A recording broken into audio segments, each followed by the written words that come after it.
Welcome into another Friday edition. It is Valentine's Day. I can feel the love in the air. I hope you can. Because I've been loving this funky stuff I've had for a couple weeks. Hopefully you have not had a touch of it. But it's touched me in all the wrong places, folks. All the wrong places. 100% correct, Dreadnought. That's exactly what happens when you find a stranger in the Alps. If the Alps was where I worked. Man, oh man. It has been an uphill battle. But we're gonna spend too much time on that. You can probably still hear a little bit of stuffiness. Whatever. We're gonna start out with a couple bangers here in a second, just for fun. Man, oh man, I hope you guys are doing okay. Yes, Friday night, here we are. Sorry for being a little bit late, but I had to do a couple restarts on the Wi-Fi and the satellite dish. Just started acting funny, so hopefully it'll stay good for us, and we'll keep on rolling right through a couple hours tonight. Got some fun stuff. We're going to talk about Captain America: Brave New World. I have not had a chance to see it. Probably could have seen it today. If I really just pushed the pedal to the metal. But there were other issues to be had today that needed to be dealt with right up until really the last second almost. And I'm going to go see it Sunday night, I believe. I don't think my son wants to go see it. I almost don't want to put him through that misery. I really don't. But I'm going to see it in time for Tuesday's show with Matthew, Tuesday night, so we can talk about it. Whether or not he even wants to go see it or not, I don't know. I don't blame him.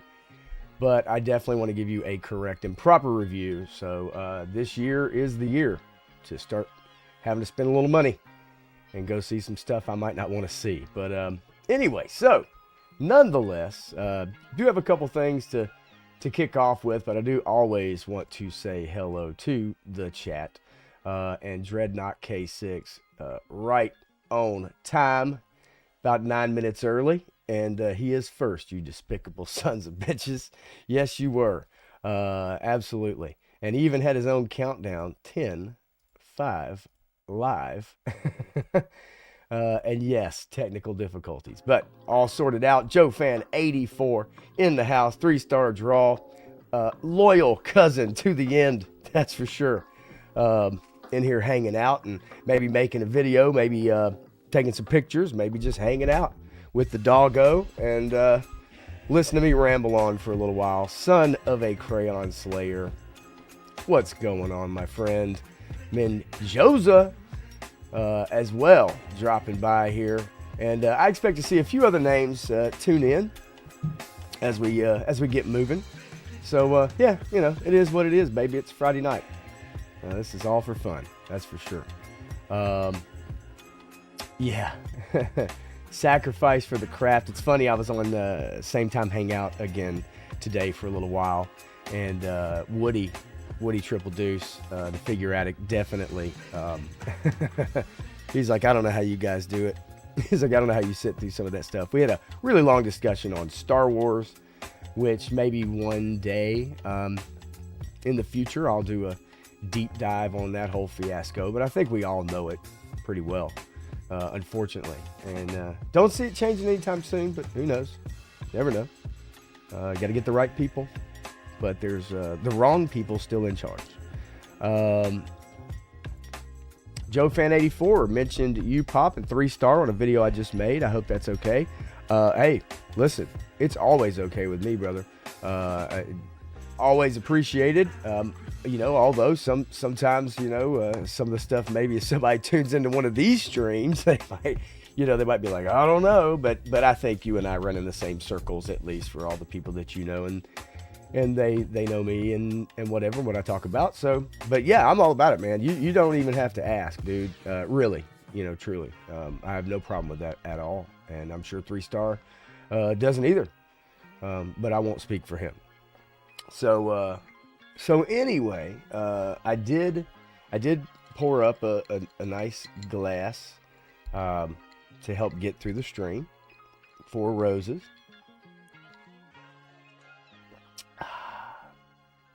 Hadn't been able to do that much.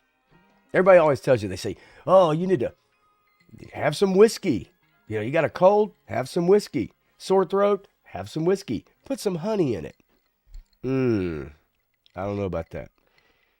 That's dehydration fuel. But well-deserved for tonight, I would say anyway. Let's move these things around. I do have one of these. Hello. Someone found a secret.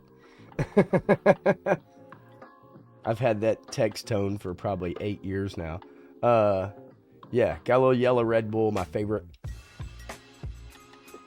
Dehydration fuel. Let's check the messages, folks, shall we?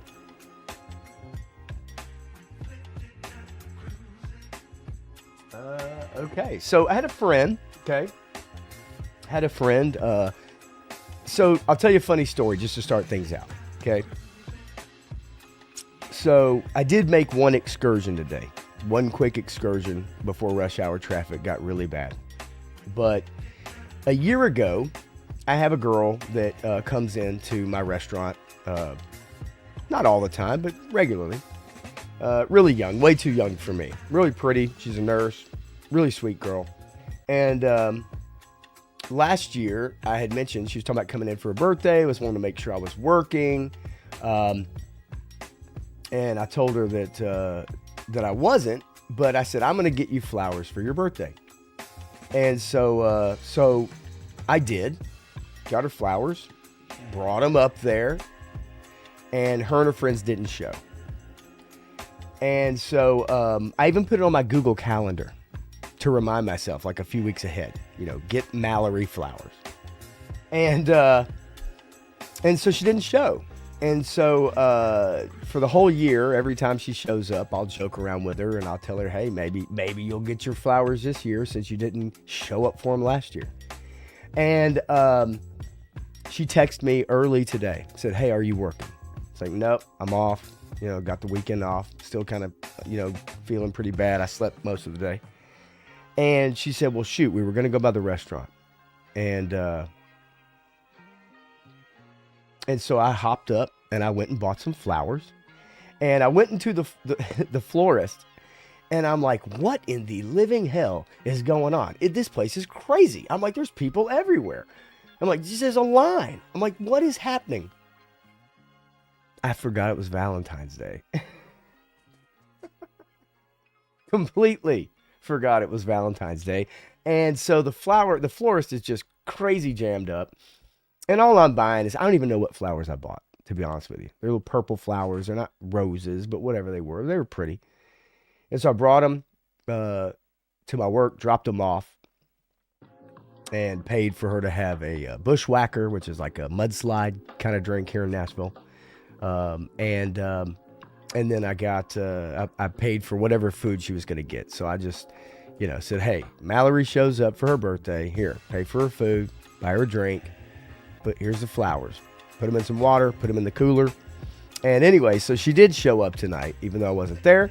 And she got her flowers and sent a really nice message. Just a friend. If I was 20 years younger, I'd be absolutely all over. Those days are long gone, friends. But nonetheless, so that was one of my other bartenders messaging me. So a long roundabout way.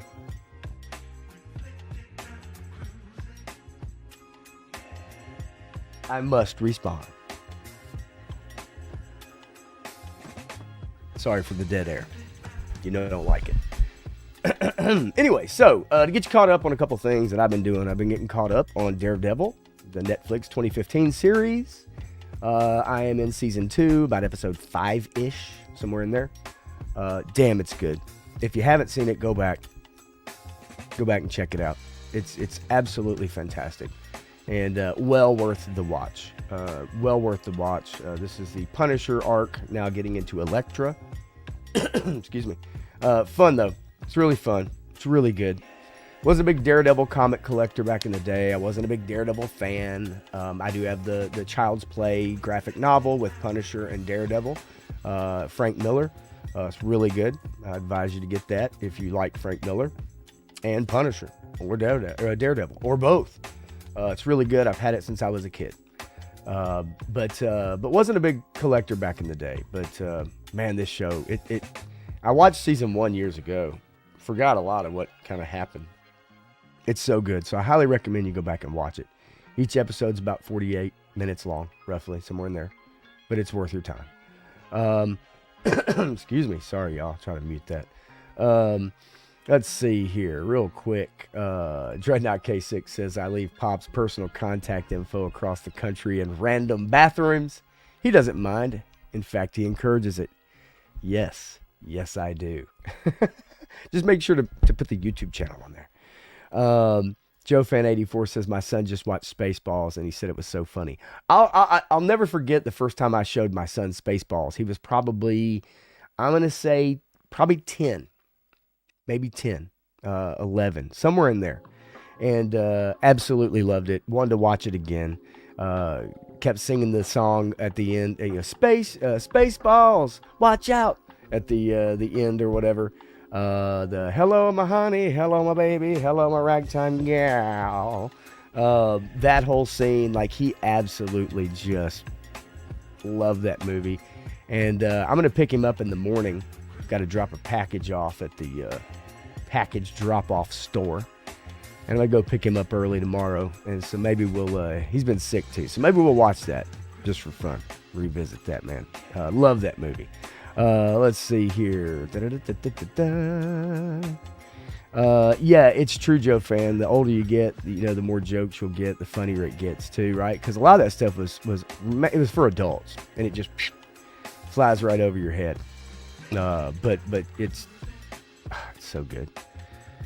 Classic Mel Brooks, man. One of the last Mel Brooks films really to have an impact. Yeah, everybody kind of talking about getting flowers, Joe fan single for 7 years and it's just another work day. I feel you, brother. I feel you. It's all good. It's all good. Clint Jorgensen in the house. Started watching Better Man today. It is terrible. 30 minutes in. Cobra Kai's been amazing. First 3 episodes in. Now, are you talking about Cobra Kai season 1, Clint, or are you talking about Cobra Kai season 6? Because I just got a message from Matthew. He finished season 6. He likes to watch it with his family. They love it. It is that kind of show that you can watch with your family. And he loved it. And he's a little worried about the movie coming up. A little worried about it because he doesn't know kind of where they could go with the movie. And that is going to be coming out this year. As a matter of fact, I might have a trailer for it. Well, I forgot last week. But I want to make sure we catch a couple trailers of some stuff coming up. So we're going to get into that too. I don't have a lot of political news this week. That might be a relief for some of y'all. It might not be for some of y'all that will tune in or be here shortly or not be here shortly, whatever. But, we've all, I'll touch on it every couple weeks, I guess, maybe, unless some real news goes down. But we've all seen what's been going on.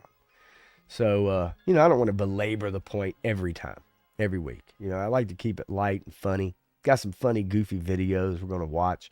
Some really funny, goofy shit here in a minute.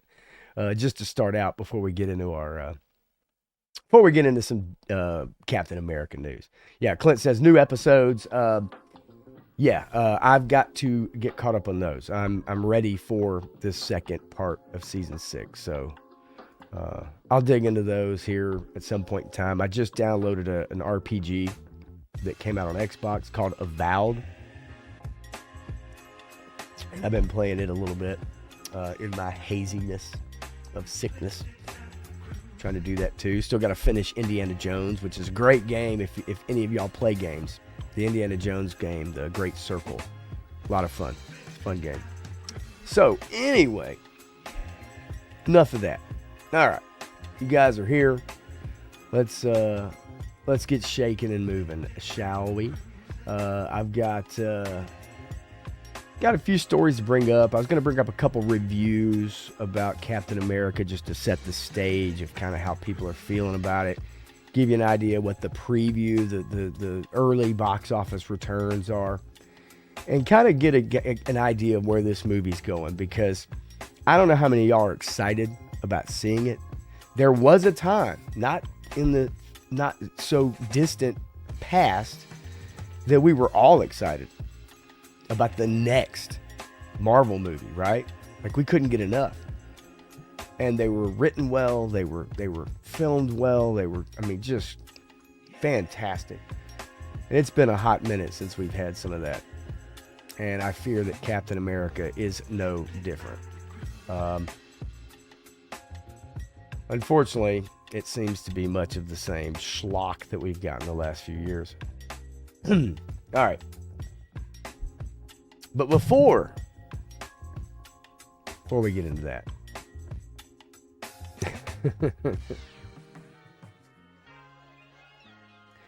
I've got a couple great videos to share with y'all.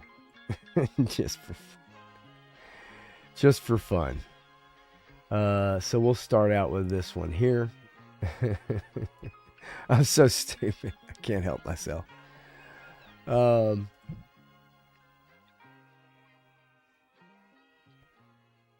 go ahead and get it ready. It's going to be a little hazy. The video's not great, but I love the message. Do not come. Do not come. I'm gonna come. Holy shit.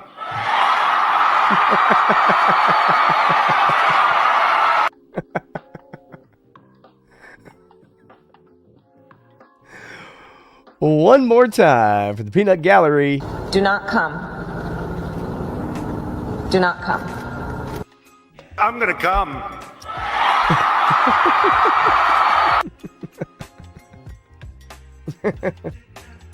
I saw that earlier tonight and I was like, oh no, I'm gonna go there. I'm going there. 3-star draw says, I do want to see this Captain America, but not bad enough to see it in the theater. I don't blame you one bit at all. I really don't. It doesn't look all that good, and it'll be on Disney Plus soon enough, and it probably will be.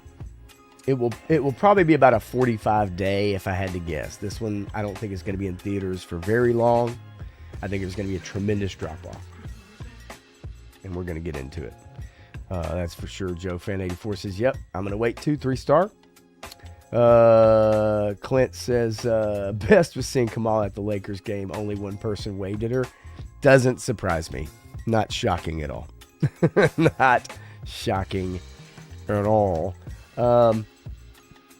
We talked about the Super Bowl too, where they had Taylor Swift, up on the billboard or on the jumbotron rather, and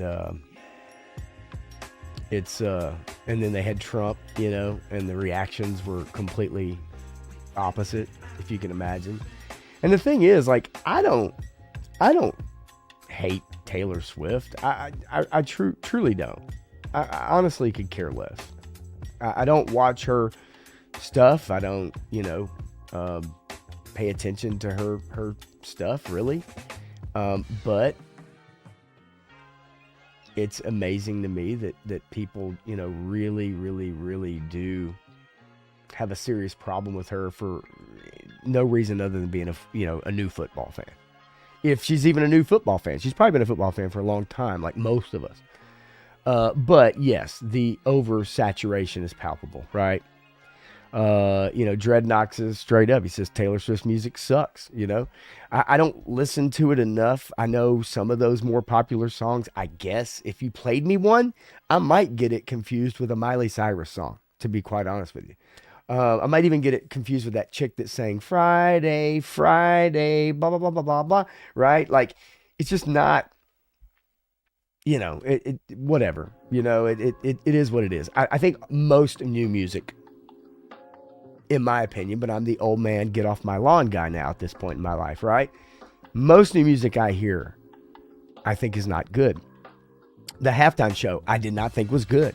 I know there are those out there that will argue with me, say, oh, it was fantastic, and don't you know that song? No, I don't. But doesn't mean it doesn't have its place. It's just not my stuff, and doesn't mean that there's not certain rappers that I wouldn't listen to, that I would listen to them, at a halftime show. But I think Kendrick Lamar, for most of the people watching the Super Bowl, and even the casuals, probably had no idea what the fuck was going on. But I will say this about Taylor Swift. I will give her credit.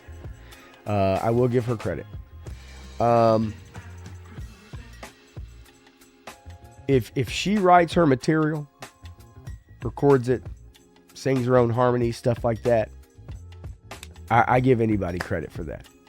You know, and obviously that machine is too big to fail now, right? You know, if she was a brand new artist coming out and you know, if things didn't break the right way or whatever, then this might be a different story. But, you know, listen, it is what it is. But the whole Super Bowl thing and all that kind of, I don't care. I really don't care. You know, really doesn't affect me. Clint Jorgensen says Taylor Swift is getting booed by Eagles fans. Taylor is going to go on a big hiatus. You know what? She doesn't need to. She doesn't need to. Because of the Super Bowl. You know what I mean? Like she really doesn't need to. It doesn't matter. That's a speed bump in her life, right? And I always say people with that kind of money, the fuck you money, nothing. Unless you do some Epstein shit, nothing really is going to hurt you at the end of the day. Dreadnought K6 says, Pop, I think most of the dislike for Swift was her political stance. Possibly, especially considering she probably cultivated a pretty conservative fan base with her music, which does make sense if you think about those things. Country, starting out in particular. Pro-Biden, pro-Harris, and her fuck the patriarchy sing. Yeah, people are all over her shit. And I can see where now even more people jump into that wagon, right? I get it. I totally do. Joe Fan 84 says, I don't really like her music. 3-star draw says, nothing wrong with Taylor. It's not anything superb, and it's overrated, but it's also not bad. I'd say it's like Saccharin. It's like Sweet and Low. It's like Splenda, right? You know what I mean? It's dietary. It's a additive, but it's nothing substantial in my book. It's no Beatles. It's no Zeppelin. It's no Floyd. It's no LL Cool J. It's no Run DMC. It's no Eminem. It's no. You see where I'm going with this, right? It's no Eagles. It's no Skinnerd. It's no Foreigner. Hell, it's no Thin Lizzy. I'm just kidding. But you see what I'm saying. Let's see. And as far as the halftime show, you know, rapper with known gang affiliation, crip walking. Yeah, well, that stuff's been pushed into our pop culture, right? I mean, it's been many, many years now. This isn't a new thing. Urban culture, prison culture, wearing your pants to your knees, that stuff has been pushed as popular in our culture, and it doesn't take long before it takes hold and it becomes popular culture, where it was more in the background and subculture is now pop culture. That's just how it is. I mean, you push something hard enough, it's going to become popular. Clint says, I think her and Kelsey will break up soon as their relationship was staged and she no longer gets good exposure from being with him. That's possible, but I don't know. I really don't know. I think as we all get older, and we all agree, a lot of her music early on was written about her relationships and breakups, regardless of who they were. And if you did a quick Google search, you'd find out like multiple guys she dated. Then you could find out about songs that were written about that person. But as we all get older, we lose the piss and vinegar and the 10 feet tall and bulletproof part of us. And things start to get a little more real, right? And I feel like she may very well be in that stage. Maybe I'm wrong. Maybe she'll be a serial dater for the rest of her life. But I have a feeling that those things are going to settle down. So we'll see. And this is great. Mr. Pfizer and Swift definitely won't last. Brother, I'm with you there. Proud member of the Novax. So, let's see. I love you guys. I love it because this sparked some comments, you know. 3-star says Eagles fans are the last thing that'll make her go on hiatus. I agree. Clint Jorgensen says, not because of the Super Bowl, she's going to go on hiatus for the Blake Lively stuff. Now, that's a whole different ballgame, and I do want to get into that one day if you guys are interested in getting into that. I almost wanted to get into that last week and this week. I didn't think anybody wanted to talk about it. Like, I really didn't. Because, man, people are picking sides. And this is going to be a very interesting court case. This is going to be a very interesting back and forth. It really is. With the Blake Lively case and the Ryan Reynolds case. And his name, Jason Baldoni. But forgive me for not knowing it off the top of my head. But if you guys, it is interesting. I do think it bears mentioning. But I could understand if you guys didn't want to get into that deep in the cups with that. But yeah, I'm with you. I'm with you, Clint. You hit it on the head, baby. You hit it on the head. Todd Seasonhouse is, Pop, you a no-vaxxer? I am a no-vaxxer. Never had one. No boosters, no nothing. And I'm still here today, baby. And I know you guys are too. Look, I will tell you this, okay? Just off the rip, off the top. Just being honest with you. Okay? Excuse me. I do not. All right, just to put it out there, lay my feelings on the line. This is serious. This is me being serious. This is me being true. Okay. I do not blame anyone for getting the vaccines when they were threatened with their employment and feeding their family. I do not blame anyone. Anyone at all. Now, I'm not talking about Todd, and that's the thing, right? I'm not talking about the basic ones, right? Tetanus, shit like that. I'm with you there, right? I'm talking about the COVID shit. And so the reason I say this, I don't blame anyone when threatened with your livelihood and feeding your family or yourself. They put you in a position. If you were in that position, they put you in a position that you don't have a job tomorrow if you choose not to do this. That's how it was put. I think it's bullshit. But if that was put to you and you chose to get the vaccine and boosters and stuff like that, I can't hold that against you. And I would never denigrate or tell anybody that you're wrong for that. Because the bottom line is you got to feed yourself, you got to feed your family. Right? You got to take care of yourself. So, but I think it's a shitty fucking thing to do to people. And it's fucking wrong. And by now, I hope everybody sees how fucked up that situation was. Because it was fucked up. You know, you hear all the time, my body, my choice. My body, my choice. Trying to promote children as knowing what's best for their bodies and their gender and their, pronouns, right? But somehow, you're going to take grown-ass adults that have been working 35 years in a job, 20 years in a job, 15 years in a job. You're going to tell them, you don't have a choice. You either do this or your ass is on the streets. That shit ain't right. I don't care how you frame it. So that's what I mean. But the normal vaccinations, yes. No, I'm with you, Todd. You know what I'm saying? Like, I am. Totally. But I just don't. Yeah, I'm with you right there. The ones you have to get as a kid, right? No COVID. Clint says I haven't gotten a vax since kindergarten. Love it, baby. Love it. Joe Fannin, get the flu shots. Dig it. Speaking of the Blake Lively case, about 1 hour a day, past 6 weeks, this goes to court. It'll be as big as Diddy. It very well may, and I'd like to cover it if y'all are interested, and I will. Yeah, I think people should get the basic ones that help eliminate diseases decades ago, like polio. The ones we know, the ones that are tried and true, the ones we have information on. When you rush some shit out, that shit could have been it could have been a placebo. I mean, you know what I'm saying? Like, nobody knew. Nobody had time to even prove it or disprove it. No one had time to even, you couldn't decide. It's either this or that. Blue pill, red pill. No pills, go fuck yourself. Right? Like, that's literally what it was. But yeah, so yeah. But anyway, so that's how I feel about that. You know, you don't have to Don't have to go too deep in the cups, but I do want to share this video with y'all. Because I think this is an important video to share. And the reason why is because it's one of my favorite performers, Sydney and the Sweeneys. Well, take it away, Sydney. Let's just put it on repeat, shall we?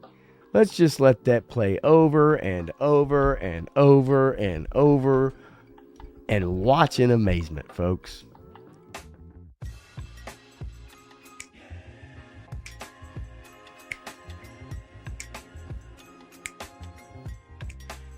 Good Lord.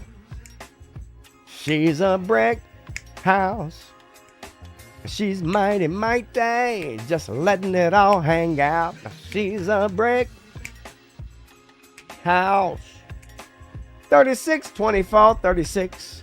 What a winning hand. I mean, it's captivating, mesmerizing, hypnotizing.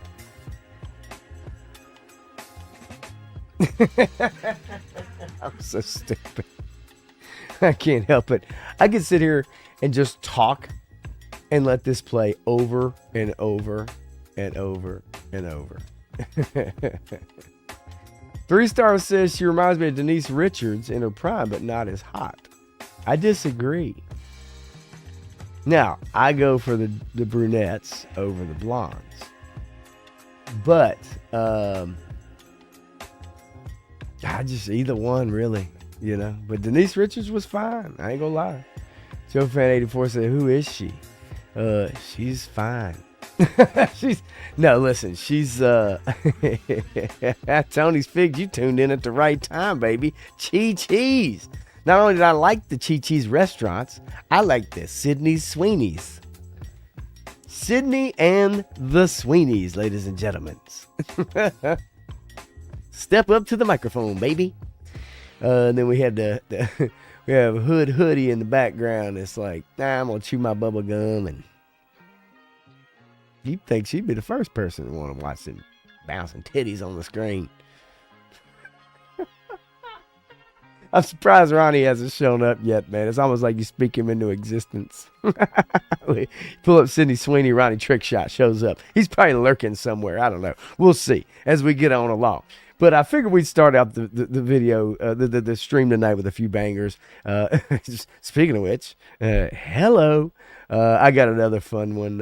I got another couple fun ones for y'all. But that's one I had to share. And when you put it on repeat, it just gets better and better. Because you know what happens? When you put it on repeat, you guys know what happens. You start paying more and more attention, and you start looking at different sections. And you start seeing what different sections start doing. And this shit is like, you look at the background people, and they're clapping, and they're jumping. And the one girl, and up on the top left, she's just kind of like, "Nyah." You know what I mean? And then, like I said, the hoodie girl, or the sock hat in the back right, you know, she's just kind of like, I'm gonna chew my bubble gum, bitch. And then you got Sydney and the Sweeneys front row. And I'd like to know who's next to her, because whoever's next to her wearing that jean skirt, woo. Sydney, you just keep on being you. All right. Anyway, all right. That's enough. Good God Almighty. And you are not the father. You are not the mother. Wait a minute. That shit don't make no sense. Tony's Figs, good to see you, man. Good to see you. Hang out for a little while, dude. Hang out for a little while if you ain't got nothing to do. Chill with us for a bit. Anyway. Oh, Lord. I couldn't help myself. I'm so stupid, but man, oh, man. It's so much fun. When you have control of the board, that's what I call it. When you have control of the board, you can do whatever you want. All right. We'll get into some Captain America. Captain America.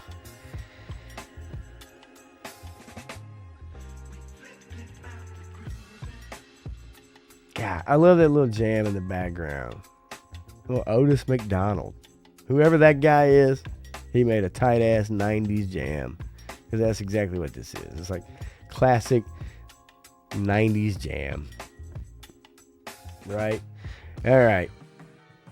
I'm going to hit y'all with a story right off the top before we get into Cap. And I want to know. I want to know. Okay. Yeah, hey, Joe fan, right? I got it, baby. You're right on the money. Okay, so I found this article, and I have to know. Y'all can't lie to me now. Shockingly high number of Americans think chocolate milk comes from brown cows. Is this before we get into cat, speaking of chocolate milk, holy moly, this can't be real. Many misconceptions we grow out of as we get older. A recent survey has revealed a shocking truth about American adults. A significant number believe that chocolate milk comes directly from brown cows. Yes, you read that right.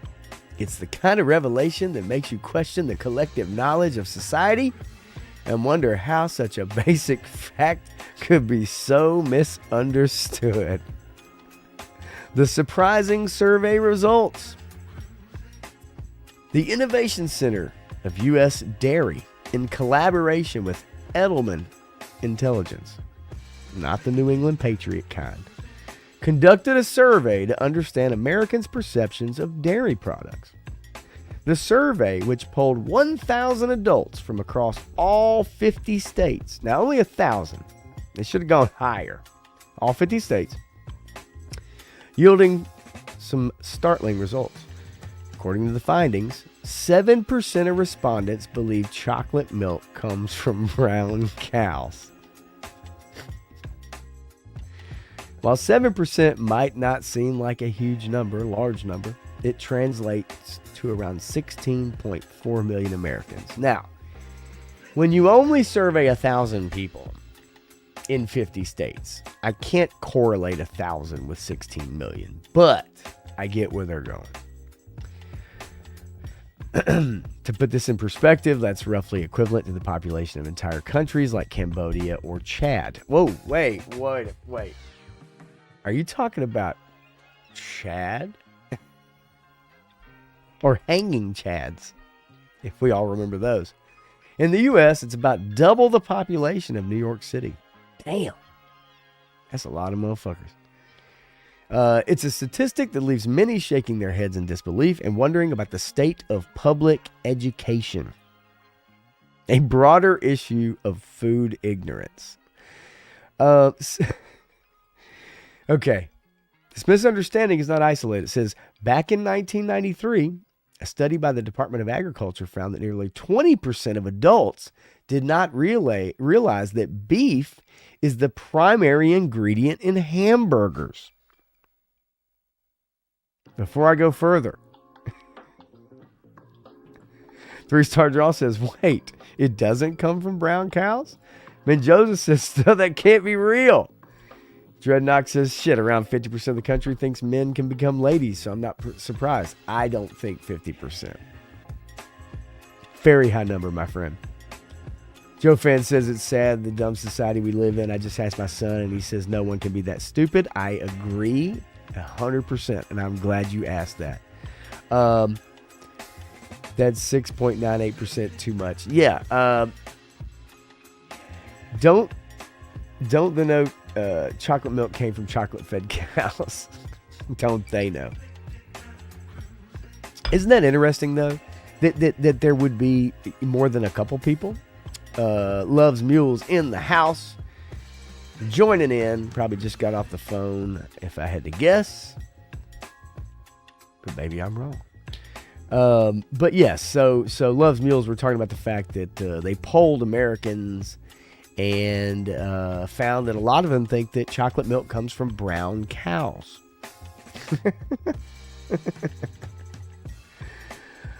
Woo, all right. Todd C says, we are the only animal that drinks the milk of another animal.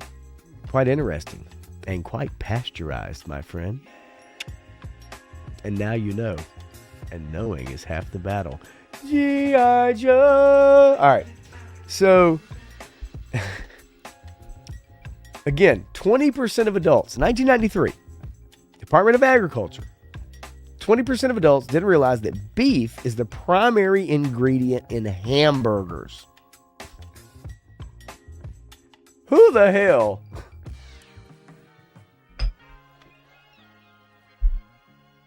It's so sad.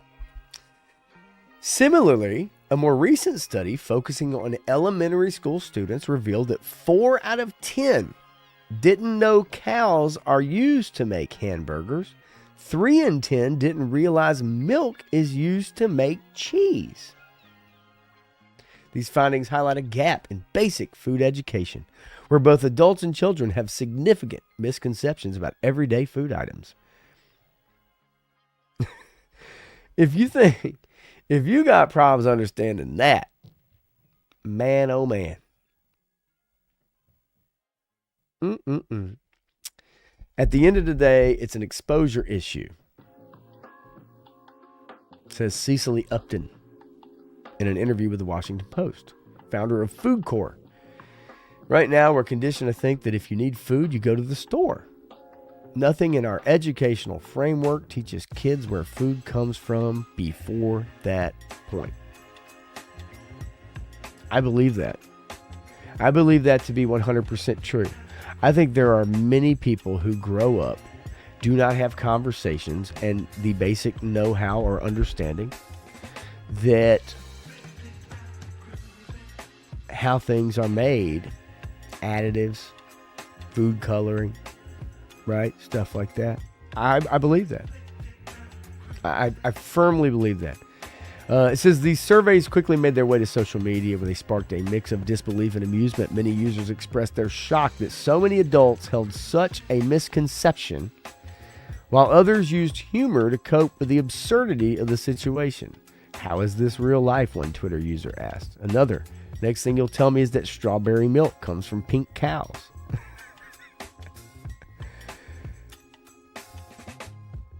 How do you fix a problem of just complete ignorance? I mean, I can understand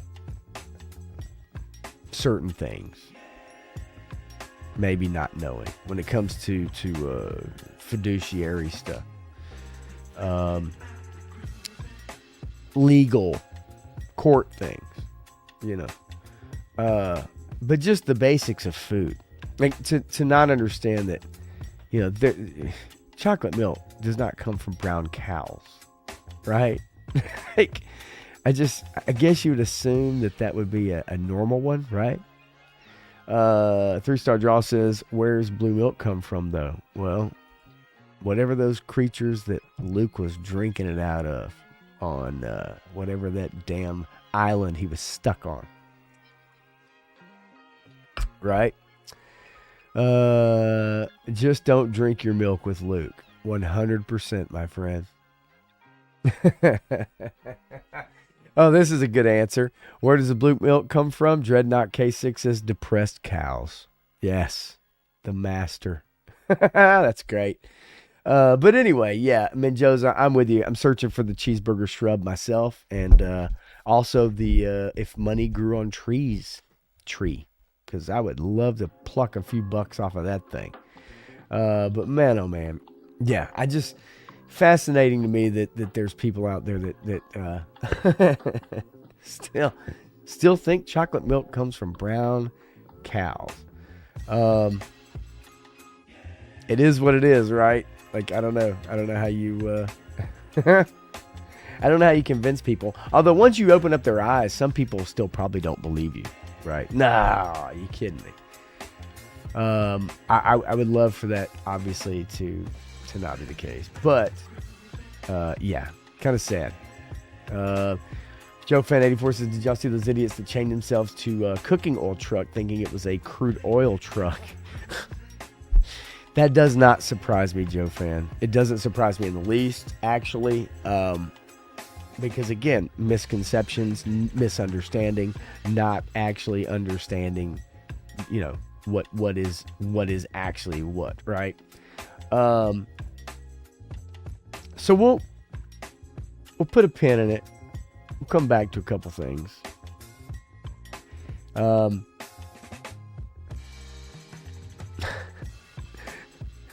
Money from trees, underwear than profits. Love it. All right, so let's get into it. Rotten Tomatoes scores. You guys want to see them? Captain America, Brave New World.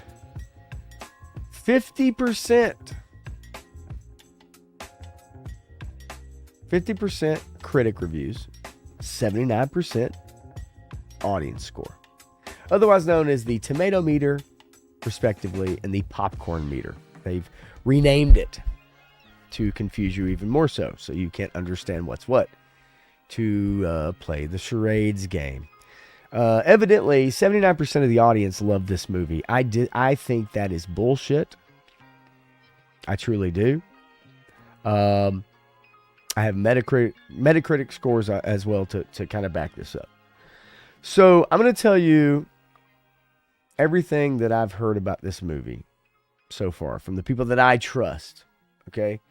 I've heard this movie tries to overemphasize the fact that people don't like the fact that Sam Wilson is Captain America because he's black.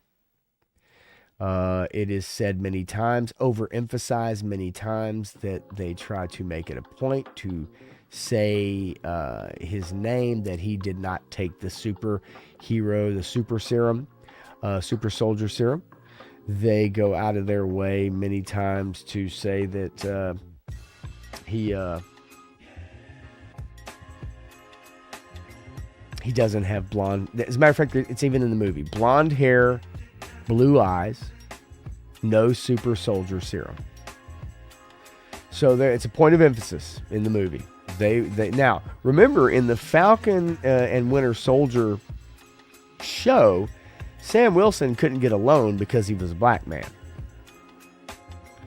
But now he's Captain America. He's flying all over the place. He's doing all kinds of shit.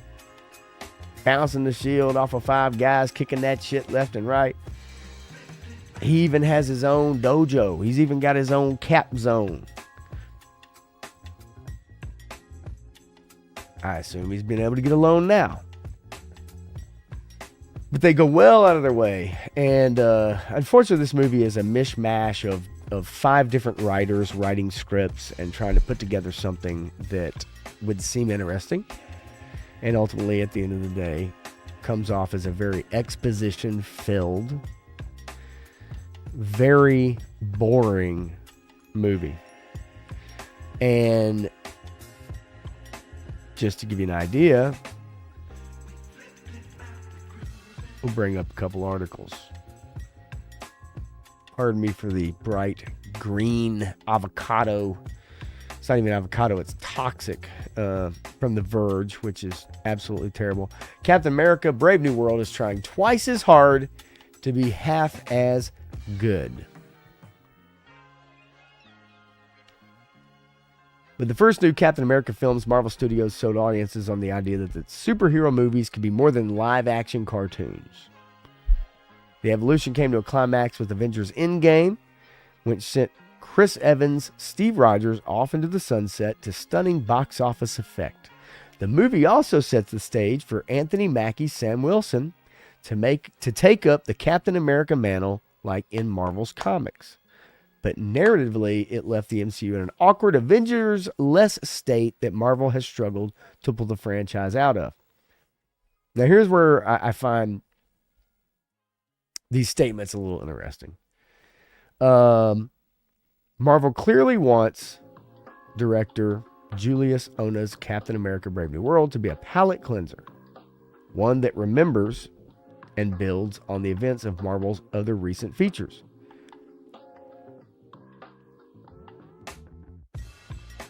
The film does a serviceable job of establishing a new status quo, but it struggles to articulate how this Captain America is different from his predecessor. And while Brave New World's world building seems promising at first, it all falls flat under the weight of its exceedingly muddled political messaging and rehashed plot points. Now, political messaging, let's see. Harrison Ford plays General Ross, who wants to be president.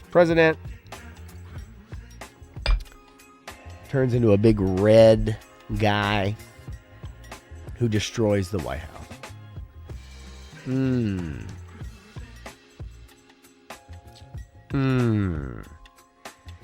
It also says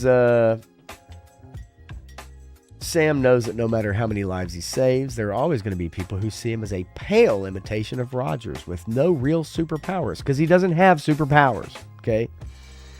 But in this movie, his powers wildly fluctuate between being beat up by a cop and being able to handle Red Hulk. Suspend your disbelief, folks, if you go see it.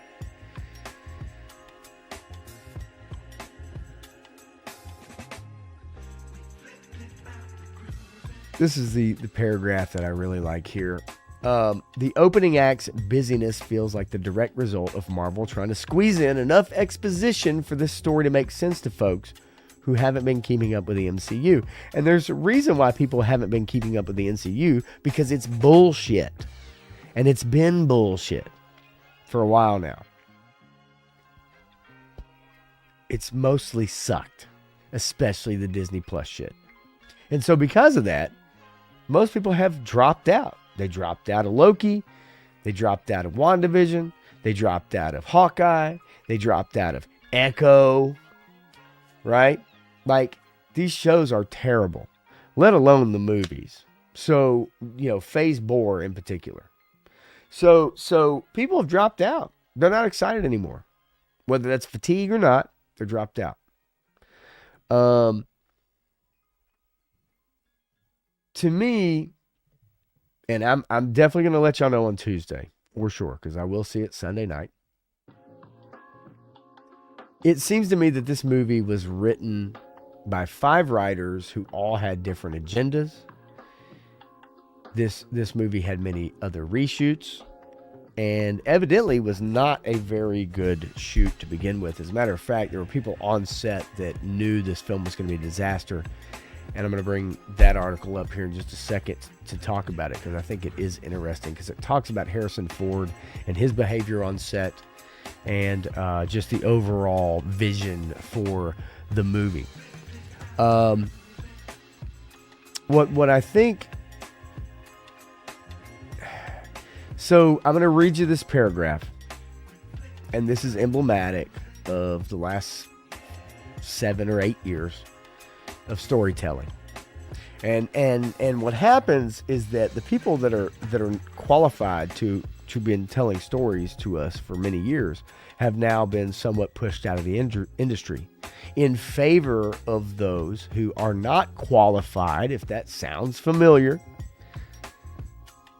but promoted based off of agenda, not off of merit. So just to give you an idea, this paragraph: though a few of Brave New World scenes focus specifically on the racism Sam experiences as the first official black Captain America are especially compelling, the movie comes alive as it brings super soldier, Korean War veteran Isaiah Bradley into the picture. So just that sentence alone. We have a Captain America movie with Sam Wilson, who was Falcon, which was a great character, who has now been promoted over Bucky, which made no sense to anyone. And we have to go back to this tired thing again. We have to go back to the same tired shit again and again. And again, that's why I said in this movie there is a line. Blonde hair, blue eyes, my bad. No, and super soldier serum. The racism Sam experiences as the first official black Captain America. People just are done with it. They're so done with it. Black people are done with it. White people are done with it. Asian people are done with it. Hispanic people are done. They're just over it. They've been told for the last 8 to 10, 12 years now that they have to care so much for some weird fucking reason about this shit when they really don't give a shit because it's not in their life. But when it comes to their superheroes, by God, they got to care about it. So, of course, they're going to beat you over the fucking head with this shit. It's in the quiet scenes between Isaiah and Sam, two black men who have first-hand experience being wrongfully imprisoned by a political system they dedicated their lives to, that Brave New World really starts to illustrate the thorniness of being a superhero who does double duty as a state-sponsored mascot. That's a bunch of fucking gobbledygook if I ever fucking heard it. Get the fuck out of here. That's not what people want out of their superhero films. And I'm not saying it doesn't have a place. A lot of people try to use the X-Men as an allegory for racism in the 60s and civil rights movement and stuff like that. There's a lot of things you can put together with that. But like, come on. Make a good movie first. Write a good script first. Then if you want to interject your politics into it, then go into it. They reiterate many times throughout this movie. Many times. And really the Falcon and Winter Soldier show. There's a supercut, actually. A supercut that illustrates exactly what they were trying to tell people in that show. And I'll see if I can find it. But nonetheless, it's if this is their attempt at trying to again bring people around to the idea that wow, the first black Captain America and the first Hispanic Falcon, who his partner is in this show, this movie. People are over it. They're so done with it. They're so over it. So this is on The Verge. This is just their review. Now, I want to bring up this Vulture article because this Vulture article actually is a really good case study, I think, in someone on the inside actually reporting about what this film was going to be. I think everyone knew this is probably not going to be a good film. On Valentine's Day, Captain America Brave New World swoops into more than 4,000 screens across North America. Fourth installment of the Marvel Cinematic Universe long-running $2 billion grossing Captain America franchise, and the first edition to feature Anthony Mackie hefting the vibranium shield.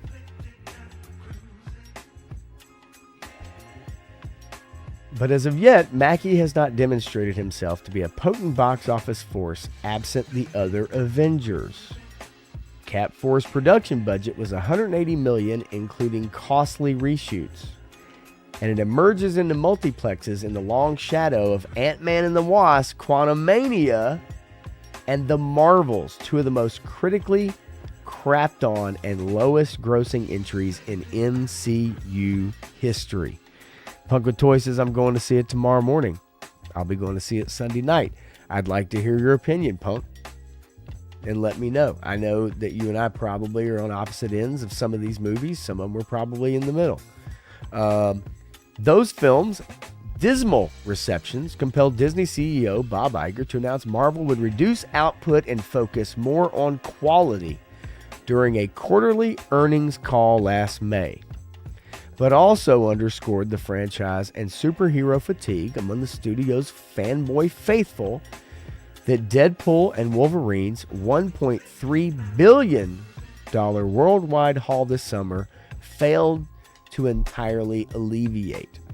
So even though that was a successful movie, it can't alleviate the fatigue of superhero films. I don't think it's fatigue, folks. I think it's bad movies. Now look, I was on Shane's Same Time Hangout today, and I heard people say, I like Shang-Chi. I thought it was fun. Woody Triple Deuce said that at the end, and he fighting the dragon. Some people see what they want to see, and some people don't. I appreciate that, and I understand that. So by all means, not everybody takes away the same things. Not everybody's looking for the same things in a film. So I fully understand that. But all you have to do is look at the numbers and look at the reviews and what people say about a movie, and that'll give you an idea. Doesn't mean there's not going to be people that don't enjoy it and don't find it successful in their eyes. But in the broader scheme of things, when you go back and look at Civil War, right? When you go back, even a movie like Age of Ultron, which a lot of people did not like, still did really well, right? Infinity War, amazing. I didn't care for Ragnarok that much. It was funny as shit. Did very well. The first Ant-Man movie. You know, when you start putting them all together, obviously Iron Man, when you start putting them all together, they all connect, and they all really, really, really work together, and there was excitement. I don't think it's fatigue. It's scripting. It's CGI. I think the acting overall has been genuinely pretty good. But I think the writing has been very bad. I really do. 3-Star Draw says, people I've seen talk about it have actually seen it. Seem to have actually liked it, or at least thought it was okay. That came out yesterday. Well, Wednesday night at midnight. So I don't know how many people you've talked to. And maybe it's a lot. I don't know. You may have. 3-Star Draw says, I've also never actually seen Shang-Chi. Yeah. That was on the same time hangout, I'm guessing. You guys were backstage for a long time chatting it up. And if I didn't have to refrigerate all my shit, I probably would have hung out there. Yeah, no one bought the toys. Nobody did. Of course they didn't. Adults or kids alike. Yeah, I feel you there. All right, so anyway, here we go. And we have Fantastic Four coming up. We have Thunderbolts, right? So Thunderbolts, May 2nd. Fantastic Four, July 25th. Obviously, everybody's looking forward to Superman on July 11th. I'll be seeing all three of those. I mean, a short period. We're going to May, June, July.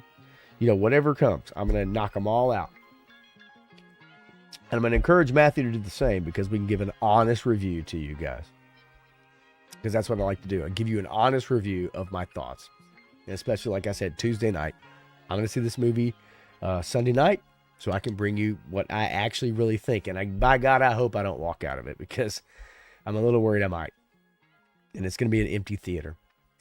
Okay, so earlier, if you remember, and we went over it, I went over it. This film encountered some missteps early on because Anthony Mackie had a quote that came out that said, America represents a lot of different things, and I don't think the term, America should be one of those representations. It went viral, sparking accusations of anti-Americanism and necessitating him to issue a hasty Instagram retraction apology clarification. We know those things aren't real. No apology is real on social media. However, according to a technical crew member on Captain America Brave New World, who was present on set and has knowledge of the film's post-production process, Disney is all too aware of its potential liabilities on the heels of disastrous test screenings last year that necessitated a lengthy 22 days of reshoots. The 11th hour edition of a new supervillain played by Giancarlo Esposito, major sequences being cut, and the film's release date being punted from February last year. In particular, Harrison Ford's Red Hulk character created uncomfortable political resonances. A demagogic military leader who transforms into a rampaging, orange-skinned superhuman, the character shares certain unmistakable traits with Donald Trump. Now, the demagogic military leader, not so much. Orange-skinned superhuman, some may say. To be sure, the reshoots took place last summer, long before the 45th president was certain of becoming POTUS 47. but in recognition of what one insider calls an increasingly politicized environment, Disney changed the sequel's original title from Captain America New World Order to the comparatively anodyne Brave New World. Indeed, in July, the studio altered a theatrical trailer featuring footage of an assassination attempt on the Ross character. Out of sensitivity around the deadly attempt on Trump's life earlier the same month. Moreover, this source, who has worked on several Marvel television and film projects and spoke on condition of anonymity because the person was not authorized to comment publicly, as we see all the time, described a high degree of difficulty on the reshoots and action set pieces that ran up the budget. Compounding the matters, Ford, now 82 years old, lived up to his reputation as a legendary curmudgeon on set, according to the source, making matters more difficult for the director. He was an acclaimed independent filmmaker, but one, like so many hired by Marvel, with zero experience directing within the trappings of a 9-figure budget. That is another problem. They keep bringing in fucking people that don't have the experience or the know-how to work with budgets this large and produce movies this large. They're hiring documentarians who film people staring off into the sunset, and that's their greatest shot of the documentary.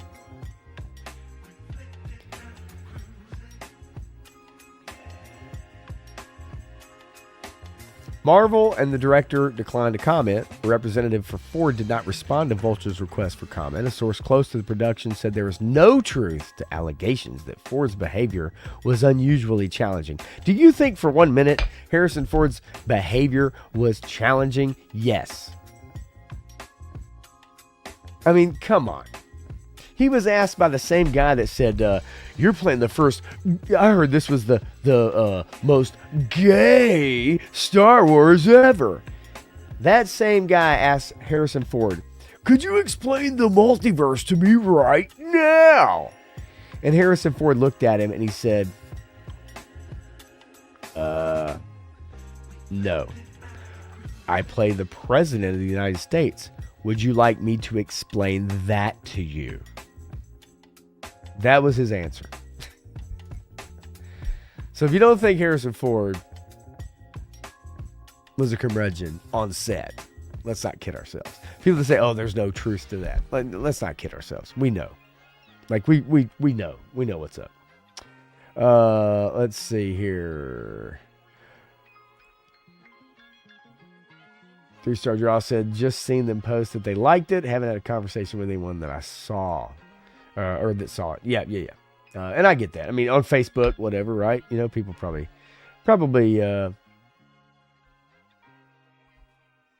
giving their opinion, right? I mean, I haven't talked to anybody that's seen it yet because it just came out and I did not go to work yesterday or last night. So we'll see. But yeah, Sunday, I'm definitely going to find out. But here's the thing. The other thing is the CGI, right? And the reshoots. And so it says, this guy says, I worked on the reshoots. I think everyone on the crew knew this is probably not going to be a good film. Some of the action sequences were not believable. We had a lot of frustrations on set after principal photography was finished. It was like, oh, we're going to introduce the leader of the Serpent Society. It was on. Then it was off. Then it was on again. That's very expensive to do. My coworkers who spent more time on Brave New World than I did said, yeah, this has been a really rough production. When the studio had its test in front of an audience, it didn't respond. Can you imagine? It didn't respond. So they play it for an audience who doesn't respond. And I guarantee you, when you go to see this movie, that's exactly what's going to happen when you go. There's no clapping. There's no cheering. There's no laughing. There's no nothing. It's going to be silent. It's going to be a half-empty or mostly empty theater when you go to see this movie. I guarantee you when I go to see it, it's going to be empty. And there's going to be no one making a fucking sound because it's not good. It evokes no emotions. And a bad film evokes no emotions. What's up, Turk Murphys? How you doing, buddy? Just getting into a little Captain America Brave New World. Nonetheless, it says here when the studio had its test audience that didn't respond, maybe they don't want to see anything political in an election year. Maybe they were divided on who they were voting for. General Ross reads as an allusion to Trump. He's this very powerful general who becomes kind of a fascist, turns into a raging red Hulk. This is my opinion. But I think Disney was realizing, hey, we've been bleeding for a while. Let's try not to piss off our core fan base any more than we have been over the last couple of years. They know you're going to lose a lot of your audience that way. And that's true because they have. Because they pissed off their fan base.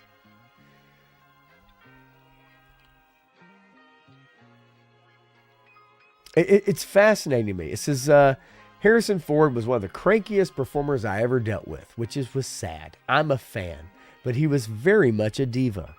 I don't know if you remember, but he got in a plane crash. He couldn't even raise his left arm above his chest. We have to suit up 80-something Harrison Ford in these motion capture dots. Now, folks, motion capture dots are going to be a thing of the past because of AI. The days of putting the tennis balls and the dots on their face and all that shit is going to be a thing of the past. In 3 to 5 years, that job will be axed out of Hollywood. And those will be more people out of work.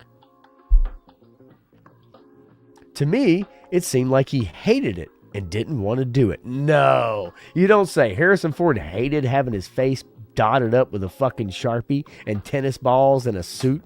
A skin-tight suit put all over his body? Nah. 82 years old, I'm sure he loved it. And when Harrison was done, he was done. Everyone was trying to scramble to make him happy. That made for a very awkward work environment. Now, I love the very ending of this article. And again, this is somebody who was on the set. Reshoots are a part of making any movie like this with a big budget. But this isn't Marvel's first rodeo. Entire sequences we shot won't make it into the film. And that's very expensive. I'm not going to say the director was not equipped to handle the production. Basically, we're dealing with A-list egos was the issue. It was mainly just Harrison Ford. So that was a little disappointing. At the end of the day, it was the most tense Marvel shoot I've ever worked on. Everyone kind of felt their buttholes tightening a little bit. It's like, ugh. End article. It's like, ugh. This movie's gonna struggle. It's gonna struggle. It's gonna try to get to 90 mil by the end of the weekend. Early box office, solid 12 million in Thursday previews. Marvel Studios movie is the first tentpole and is on course to this year's first tentpole. It is on course to collect 90 million plus over the long Valentine's Day, President's Day weekend. Fuck. I forgot President's Day is Monday. My son's out of school. So here's what's going to happen. This movie, after week one, is going to have a 60 to 70% drop. Period. It may underperform Ant-Man and the Wasp: Quantumania, which was a disaster. A disaster. I can't wait to go see it. I hope you guys go see it. If you do, if you want to spend your hard-earned money on it, I'd like to hear your opinion. I'm definitely going to cover it on Tuesday and give my honest review. It will be a spoiler-filled review, just to let you guys know, because I'm going to tell you right now, if you think for 1 second that you're going to be worried come Tuesday whether or not you're spoiled about this movie,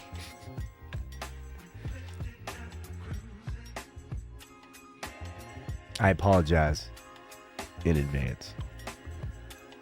But I cannot imagine that anybody would be that worried about being spoiled for this movie. I mean, really, truly. I did want to bring this story up, though, and you guys may have seen this today. Did you know? Goonies 2 officially in the works with Steven Spielberg producing.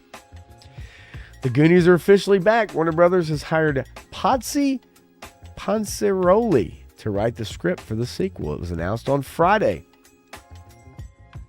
Almost 40 years after the original movie hit theaters back in 1985, Steven Spielberg, Christy McCaskill-Krieger, and Holly Barrio will produce for Amblin Entertainment alongside Chris Columbus, who wrote the original Goonies script. Lauren Schuler Donner will executive produce. There is no director attached to the sequel yet, and there are no plot details revealed yet. Josh Brolin, Sean Astin, Corey Feldman, Kei Hui Kwan, and Martha Plimpton all starred in the original 1985 movie about a group of kids who found an ancient map to hidden treasure. Directed by Richard Donner, some of you may know that name. Produced by Spielberg, the Goonies made $125 million worldwide at the box office from a budget of just $19 million. I would consider that a massive success. What do you guys think about the Goonies 2? Are you excited about Goonies 2 being in production? Do you want to see Goonies 2? Do you want to see some 60-plus-year-old actors in another treasure hunt? Or do you think it's going to be the classic bait and switch where it's going to have their kids in the roles, so to speak? I have a feeling that's what we're going to get. We're going to get them as parents. They won't believe their children. Their children are going to try to convince them that this thing is real. And then the parents are all going to be like, we knew it was real all along. One-eyed Willie. Boy, here's a joke. Here's a joke if I ever heard one. 3-star draw says, I didn't care one bit about Thunderbolts, but I'm more interested in it than Captain America now. I agree based off the trailers. I'm with you. Yeah, this could be good if they do it right. Cautiously optimistic. I like that phrase. I'm a big fan of that phrase. Cautiously optimistic. I think healthy skepticism is also another good phrase. Been waiting on it for 40 years. Clint Jorgensen says, Chris Columbus is more famous for the Goonies script than he is for Discovering America. I agree 100%. Truly amazing, isn't it? And the difference between the two that happened. How could someone live for so long? Fascinating. Their Kids was the script that's been kicked around for years. I agree. It's an easy one, right? It's easy. That's the easiest thing you could do. Of course, Corey Feldman, who is all about having any press he could get, says all I can say is getting us all together. Everybody's looking good. Sean's looking good. Josh is looking good. We're all looking good still, and we're all alive. Goonies never say die. There's hope.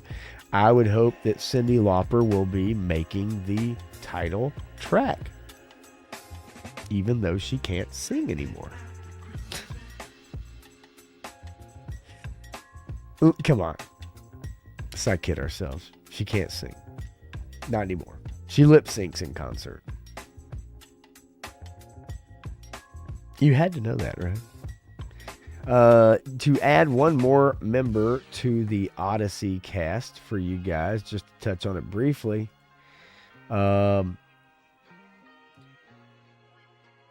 Corey Hawkins has been added to, there we go, blah, blah, blah, Christopher Nolan's The Odyssey. Now listen to this cast, man. This is a damn good cast, y'all. Tom Holland, Matt Damon, Zendaya, Anne Hathaway, Robert Pattinson, or Bob Pattinson, John Bernthal, Benny Safdie, Charlize Theron, Lupita Nyong'o, John Leguizamo, Elliot Page, and Mia Goth. That's a hell of a cast, though, I gotta admit. Monty Trick Shots in the house. What's going on, man? You missed my Sydney Sweeney earlier, buddy. play it for you here in a minute. This is a hell of a cast, man. Yeah, right. Zendaya and good Dreadnought. I get it. Yeah, no. I mean, this is a hell of a cast. I mean, those are some good actors. I'll give it that. Like, I like several of the people on this list. Do I care for Zendaya? No, not really. But hey, I mean, I'm not gonna take one name and just, or two names on here, like Elliot Page. But I'm not gonna just take that and just disregard everything. But that is a hell of a cast, folks. We don't often get casts that are like that. Yes, you were correct. 3-star draw. 100%. Yeah, I love Elliot Dreadnought. You know that. Boy, I'm down with Elliot. That's for sure. But yeah, no. Now, here's the deal. 3-star says with this cast, the budget will be $200 million. It all depends on the actors, because sometimes actors do projects and they will not take a large salary because they believe in the project so much. You know what I mean? No need to apologize, my friend. Seriously, it's a joke. But yeah, no. I could see that situation happening here with this cast and with this movie, the Odyssey, and them believing in this movie, wanting it to be the best it can be. I could see absolutely these actors taking less pay. I mean, come on, man. Like, look at all these people and tell me they don't have enough money in the bank. You get to a certain age, I don't give a shit what it is. You get to a certain age, you just want to do good shit. You want to make good shit, no matter what it is, right? Especially if you're an actor, you're a performer, YouTube. If you do YouTube, right? I mean, are you trying to get rich? If you're Mr. Beast age, if you're 22 years old, then yes, maybe you want to get rich. You want to figure out, how do I game the system? But if you're our age, you're just trying to make good stuff. You're trying to entertain people, have a good time doing it. Any money you do make goes back into your channel or back into what you do, like what A Punk with Toys does and whatever. And other people, they just put it right back into the channel. If it's collecting figures, you spend the money on figures. It allows you to review people, maybe get them early, pay the impatience tax. Things change. And a lot of these actors are in their 30s, 40s. You know what I mean? 50s. So life changes. And for a lot of these actors, I think, you've made enough money. You've made your mark. If you believe in a project, you want to do something good, you want to enjoy it, you want it to be a part of something that's bigger than. Listen, actors are empty vessels. Matthew talks about it all the time. But it doesn't mean they're still not human beings. And there's still certain feelings that are undeniable. There's still certain things that happen as a human being, as a person, that you want to have happen. And not everything is just, man, I got to make as much money as I can. A lot of these people started in drama school in high school, maybe younger. And they did it because they loved theater. They loved acting. They loved the craft. Now, once you get to a place like Hollywood, which is a soul-sucking vampire Dracula type environment where people are blowing each other to get movie roles and shit like that,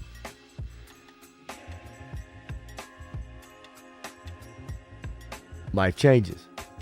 But once you establish yourself, then you can have some control over your career. Just saying. So, I don't know. I'd be interesting to watch this. I think it's going to be good. I like Christopher Nolan. I like what he does. I like this cast. John Bernthal, get the fuck out of here. Anne Hathaway is a good actress. Robert Pattinson is a good actor. Benny Safdie, good. Charlize, good. Leguizamo, leave him or take him. I don't give a fuck. Mia Goth's pretty good. Elliot Page, depends on what pronoun he wakes up with. But you see where I'm going with this. Matt Damon has done some good shit. Let's all agree. We can't. So, jokes aside, I'm curious to see. And now they have added Corey Hawkins, and Corey Hawkins is a good actor. So I'm curious. I want to see this. I'd like to know more. Would you like to know more? Name that movie. All right, anyway. Let's get into more shit. Supposedly I only have 30 minutes left. Fuck 30 minutes. We'll see what happens. All right. Let me peruse through my stories, y'all. Did you know there's a Clayface movie in works? I think that's a terrible idea. There is a Clayface movie in the works. And that is a terrible, terrible idea. However, I will share this story for you guys. After 30 years, In-N-Out Burgers leaves corporate office in Orange County, and guess where they're headed? Guess where they're headed? Guess where they're headed? 3-star draw. Do you want to know where they're headed? Look, I'm gonna back out of this, and I'm gonna share this screen instead. Do you know where In-N-Out Burger is headed? 3-star draw.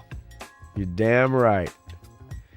Right here into Nashville, Tennessee. Leaving California, moving its headquarters to Middle Tennessee after 30 years, In-N-Out Burger. I find that amazing. And I've never had one. I've never been out that far west. Phoenix is the Vegas, Phoenix, whatever, fuck, give or take, whatever. Fascinating though. I will be trying In-N-Out Burgers if they decide they want to open up a location here in Nashville, and I'm sure they will. 3-star draw says everybody else is leaving California to move to Tennessee too. Why not them? I agree. 100%. I agree. Everybody doing that shit. In-N-Out Burger moving to Middle Tennessee. That is fascinating to me. I just would never ever think that.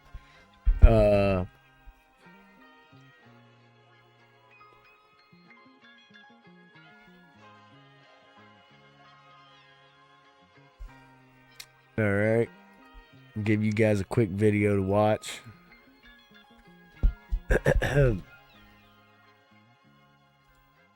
Before we do that, 3-star draw says I need them to set up shop right across the street from Whataburgers they built.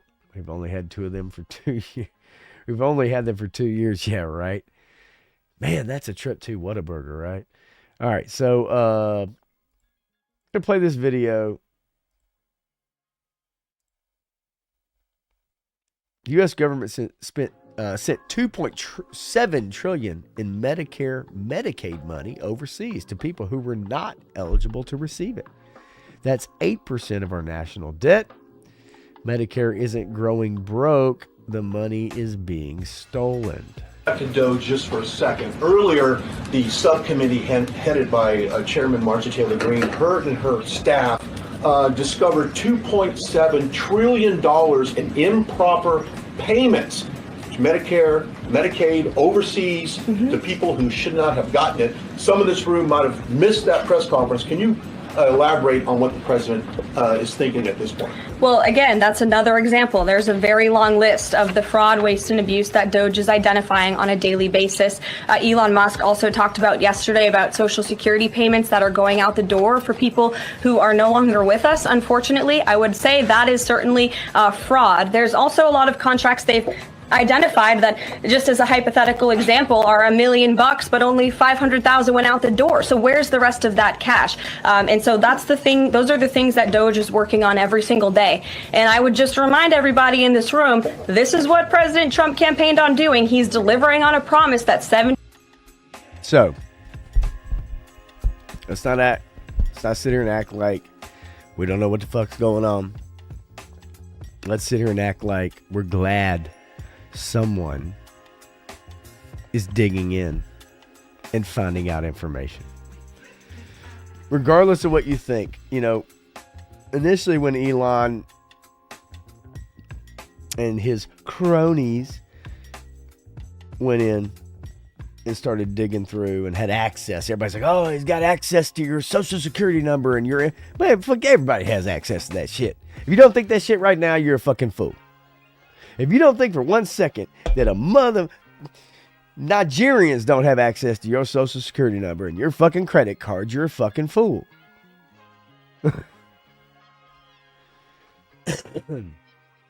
I'd much rather have Elon here at home having access to whatever. But that's not what's happening.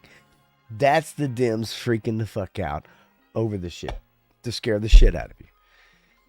My point being is that there's a lot of waste and wastefulness in all of our lives. We could pinpoint. We could talk about it. We could talk about our diet. We could talk about our jobs. We could talk about what we do in our free time. We could talk about, there's so many things.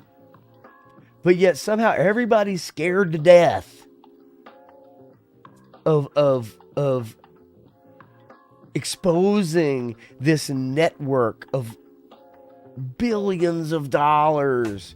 They just go all over the fucking place, which technically is your money. And yet people are so scared to get their own money back or not give their own money to bullshit. Because of what? I get it.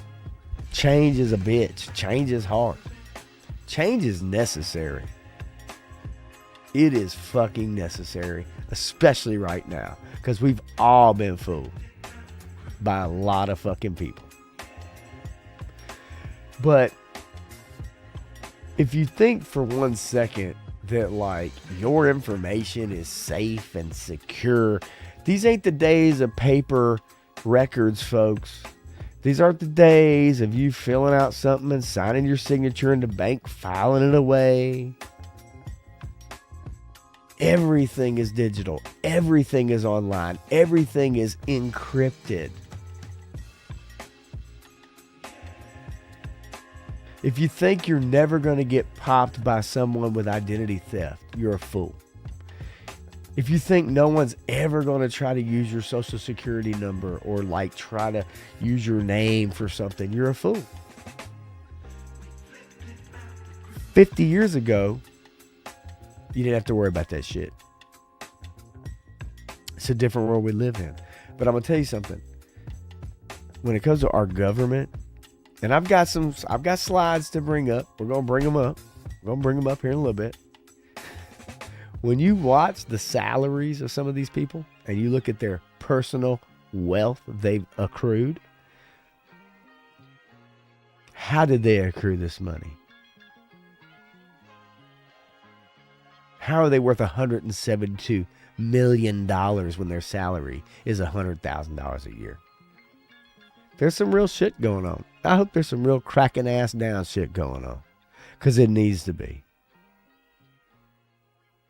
Let's not kid ourselves. This shit is real, and it's being found out. It's being exposed, and the cockroaches are fucking scrambling. And you know what they're all doing? They're having press conferences, and they're going on, and they're having the microphone, and they're doing this in front of the Justice House, and they're doing, we will not stand for this, and we can't. Those are the scared motherfuckers, because they know they're in the wrong. The people that have done nothing have nothing to fear. But all these motherfuckers scrambling, trying to talk shit, scare everybody, drag people in. How dare you? I can't believe you. Oh my God. They're trying to scare everybody. It's a bunch of bullshit. It's a bunch of fucking bullshit, because those are the motherfuckers that are fucking guilty. And they're trying to do anything to divert your attention away from them to scare you. Elon Musk is a demon. He's the devil. He's the Antichrist. The Antichrist has many friends. I mean, I've watched these videos. I've watched these politicians. I've watched these district attorneys. These people are fucking nuts. They're because they've had it on fucking easy street for a long damn time, y'all. Understand that shit. And I'm not talking about Democrats, and I'm talking about Republicans too. Them motherfuckers are scared too. They've had it on easy motherfucking street. Taking your money, making millions in the process. And if that doesn't piss you off, when you start seeing the fucking wasted dollars and the fucking corruption that's being exposed, I don't give a fuck who it is. This could have been Mark motherfucking Zuckerberg. I don't give a shit. You understand? but it's not. It's someone else. I don't give a fuck what your opinion about this dude is or not. Bottom line is, Trump said this is what we're going to do. Guess what's happening? That's what he's doing. Are you surprised? Would you like to know more? Name that movie. Anyway, my point is that like this shit trips me out because like people are genuinely freaking out. And the people that are freaking out about it are the people that are guilty as fuck. Like, it's so easy. As easy as my ex-girlfriend. Clint Jorgensen says, on the dark web, Musk's or Gates' social security numbers go for about $200. Each of ours go for about $1. I would not be surprised, my friend, by the least. Learned that at a cybersecurity conference in Vegas last year. Okay. I mean, seriously, like, the shit's real. Like, let's not kid ourselves. Like, you think your shit is safe, you're a fool. If anyone wants to try and be me, they're welcome. It's a tough job. Ronnie Trick Shot, because you're out catching snakes by the hands, ripping their heads off, and then punching fucking kangaroos in the face. That's what you're doing. I know. Genuine Crocodile Dundee. All for show. All a show. Yep. 100% Turk. It's all a damn show. The bottom line is I have no problem with someone trying to at least genuinely get in and try to find corruption. I have no problem with that at all. And all these people who go in making all this damn money and somehow coming out of this shit, you know, multi-millionaires. There's something wrong with that. And we all know it. We know it. You know it in your gut. Right? You know it in your gut. You know it to be true. You may not want to say it and talk about it. Maybe your friend circle or the people you work with aren't cool with that shit and they're all this way or that way or whatever, and you can't really bring it up because you know you're going to be shouted down. But we all know this shit is happening. We all know it's true, man. So why be so scared to talk about it and acknowledge it? I mean, that's just me. I did want to show you guys the Captain America poster in China. And if you thought it was amazing when they reduced the size of Finn on the Star Wars poster in China, how about this? How about the Captain America poster where they don't even actually show Cap? They don't even show Sam Wilson.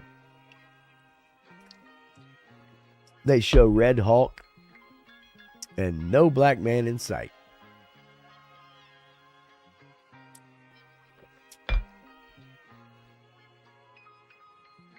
But America is such a racist place, isn't it? Just a terrible place to live. Just to give you an idea, here's the posters for... Zoom in on that, shall we? Here's the posters for Black Panther, where in America you have Black Panther here, black man. In China, they cover his face up. And then we have the poster here in China. I don't know if I can zoom that in, but anyway, they take Finn, who's here on the right side of the poster, and on the right side of the poster, they reduce him down or take him off completely. That shit is real. But by God, America is a racist place to live. It is just a terrible place to live. It does, doesn't it? That's what's fucked up about it. It does look like he was edited out of a program and cut out. But that's a real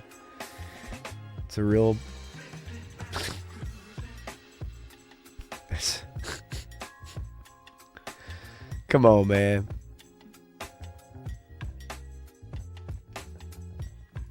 I'll show it one more time. Come on, man.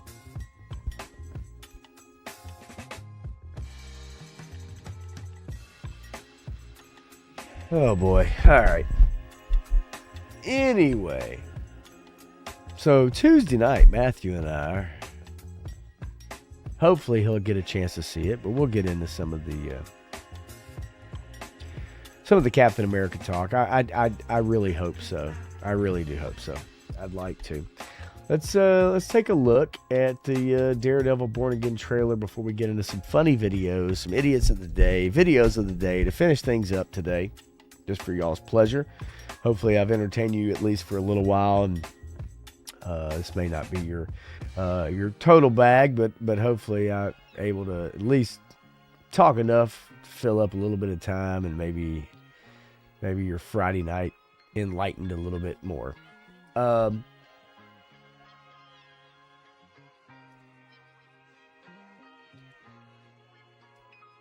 Get this ready to play. Get that ready there. Make sure the video quality, 720 is not bad with YouTube compression. Not a big fan of YouTube compression, but anyway, all right. Let's take a listen. Let's take a watch. Daredevil, Born Again, coming up soon. I was raised to believe in grace, that we can be transformed into a better person. But I was also raised to believe in retribution.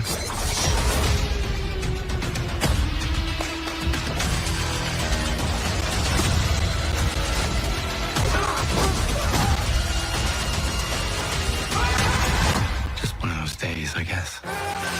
Daredevil, Born Again. I was raised. Yeah, baby. March the 4th coming sooner than you think. Can't wait. Can't wait. We'll go over that trailer. We'll go over that trailer probably next week as we get closer and closer, and as I get, with Matthew on Tuesday, discussing maybe more of season 2 about Daredevil. But man, I'm gonna tell you something. Guys. Like I have not been this interested and excited about a project in a long time. That's just truth be told. Like, I have had so much fun going back and watching this show because the writing, the action, the fight scenes, the choreography, the cast, the acting, it's all so fucking good. I mean, that's just God's honest truth. It's so fucking good. And it's worth your time. It's worth a watch. It's worth going back and spending the time on that show. And I didn't realize it at the time. In 2015, I did not realize it at the time. It's fucking good. It's damn good. And it's worth a rewatch. So if you want to gear up for Netflix or for Disney Plus, Daredevil Born Again coming up, I would tell you go back and watch the series. Get ready for it. Definitely gonna be talking about it. All right, let's have some fun, y'all. Let's have some fun. I got some videos. I got some dumb shit. I can't help myself. All right. Here we go. Let's finish things out on a bang. All right.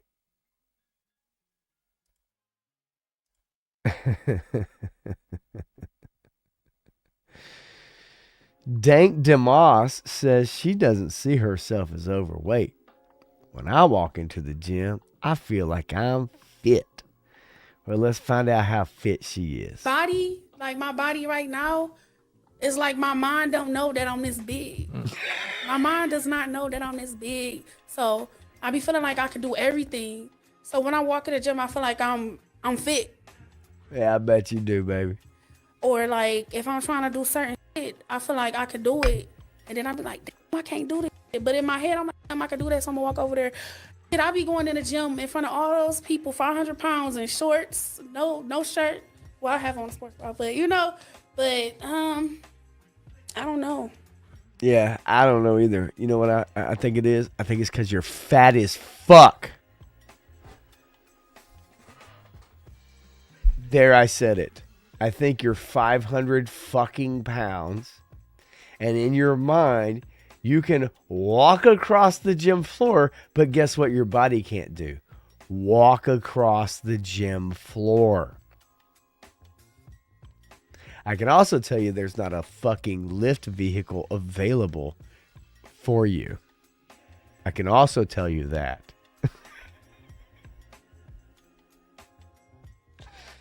Yes, I can. I can also tell you that. All right. Let's get ready. Let's have some fun. I got a few of them. You know, this is the time of the stream. And yes, Turk Murphy's, that's a huge ass bitch. Someone doing lift is bound to have a flatbed. You're probably right. You want to ride around a flatbed? Viper Scout in the house. What's up, man? Just finished Cobra Kai. So much cheese. So great.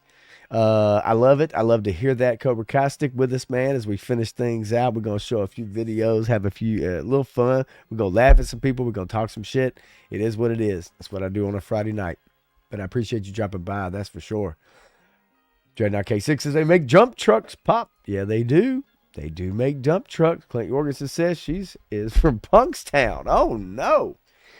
He needs to hire her to promote his channel. She can fit 46,684 a punk with toy stickers on that one thigh. Yes, she can. That one thigh is a magical thigh. It's a massive thigh. U-Haul trucks are cheap to rent. Yes, they are. Bitch, need to get in the back of one. Here we go. All right. I got another one for y'all. I got a bunch of them. Fuck it. I don't give a shit. This is what we're going to do. It is what it is. All right. Here we go. She drives a 2024 BMW, has taxpayers paying her bills, groceries, rent, cash assistance. Now she's shocked. She has to pay her own way. She needs to be arrested for this fraud.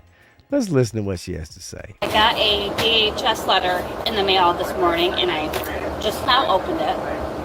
And somebody reported me to the state of Michigan because I'm making money on TikTok and I drive a 2024 BMW. That sounds about right. They have cut my food stamps from almost $4,000 a month down to $88 a month.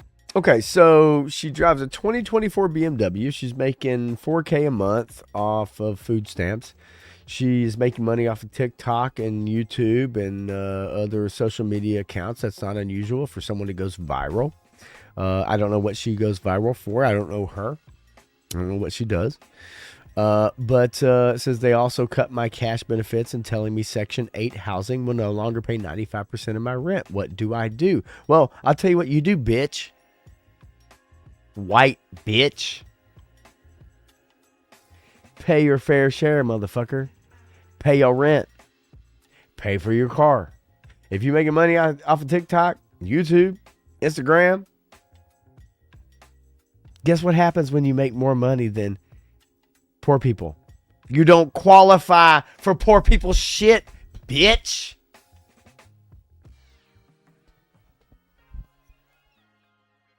This white ass bitch goes... This stupid ass bitch gonna complain. She gonna complain. And again, Clint Jorgensen coming in with the heat.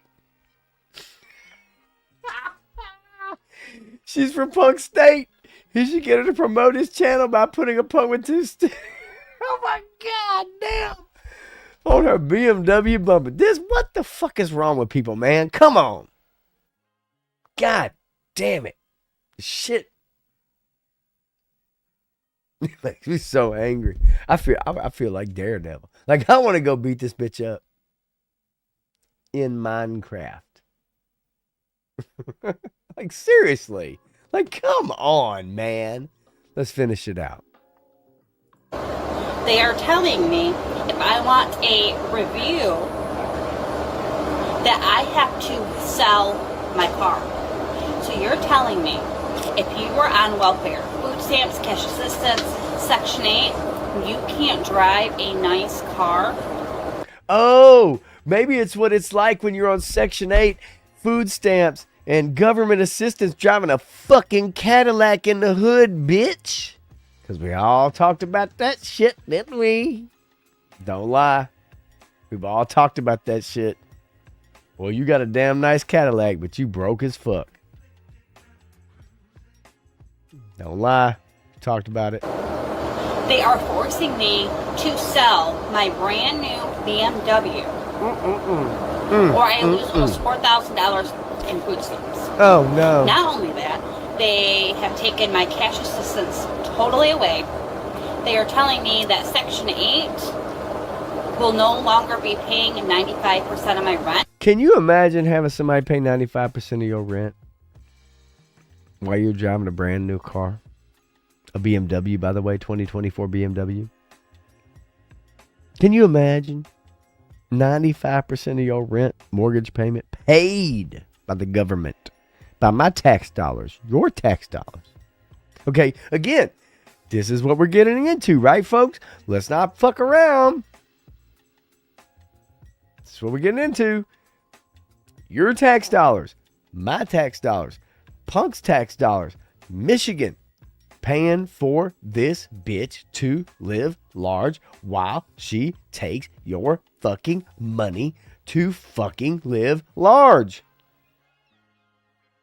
What part of that don't you understand? You could be a bleeding heart liberal all you fucking want. That shit is fucked up.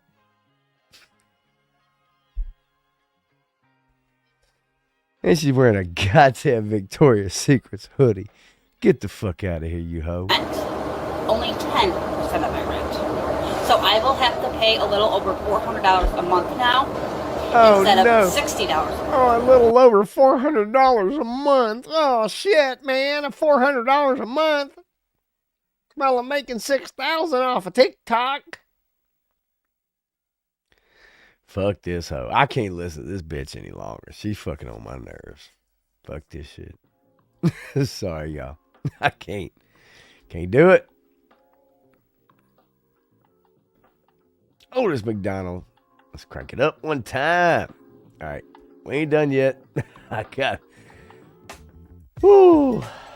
more to show y'all. Sorry. This is when I start getting hardcore about this shit down south.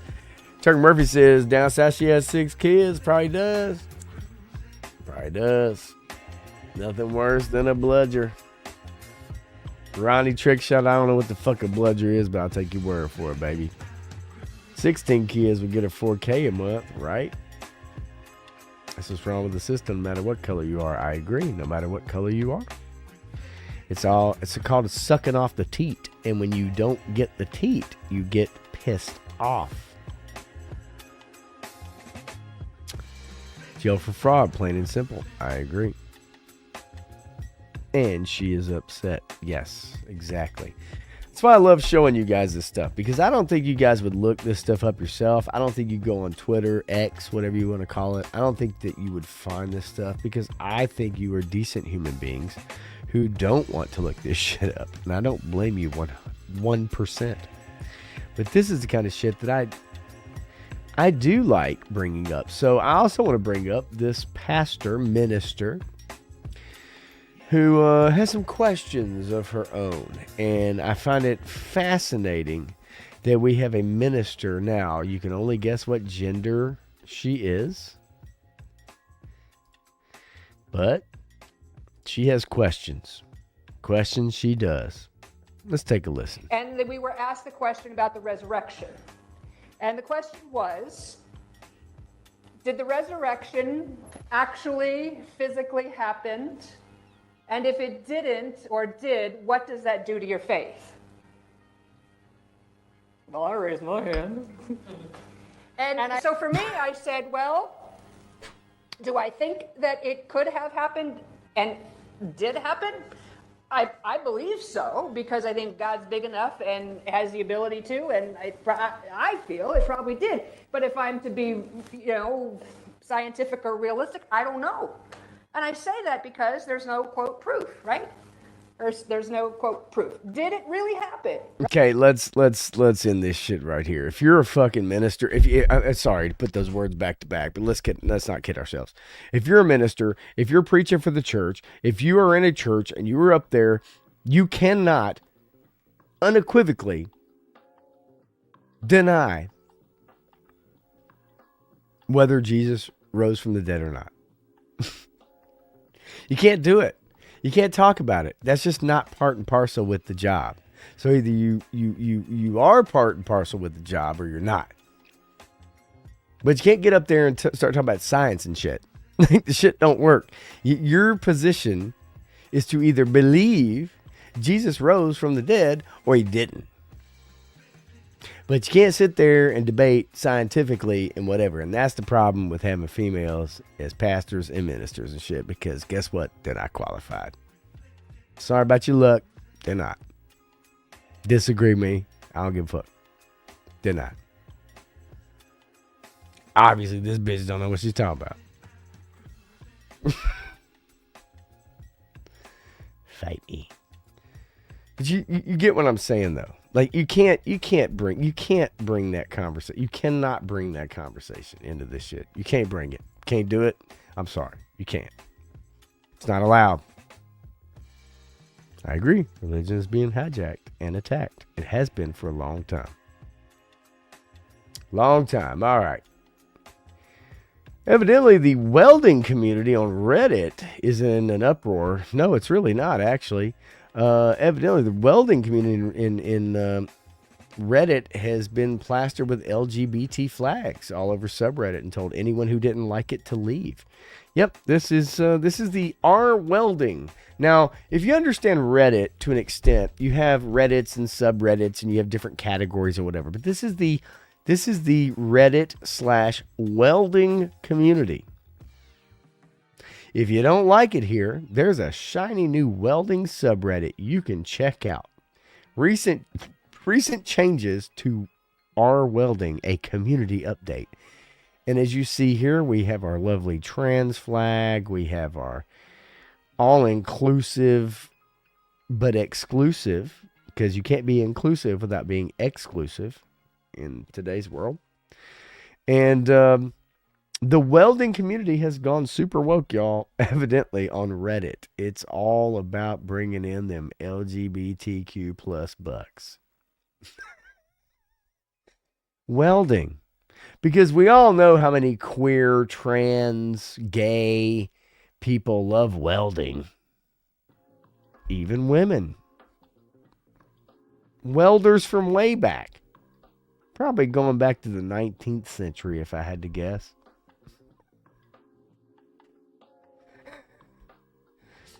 You can't make this shit up.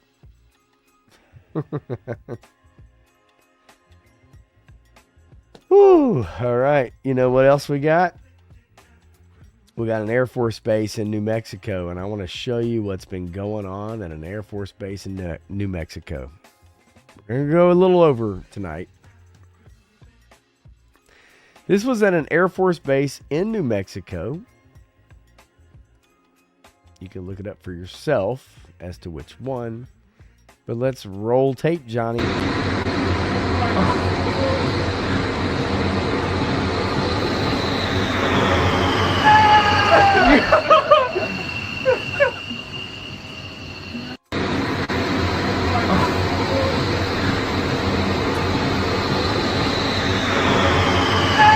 My guess is that was a dare, that was a bet, if I had to guess.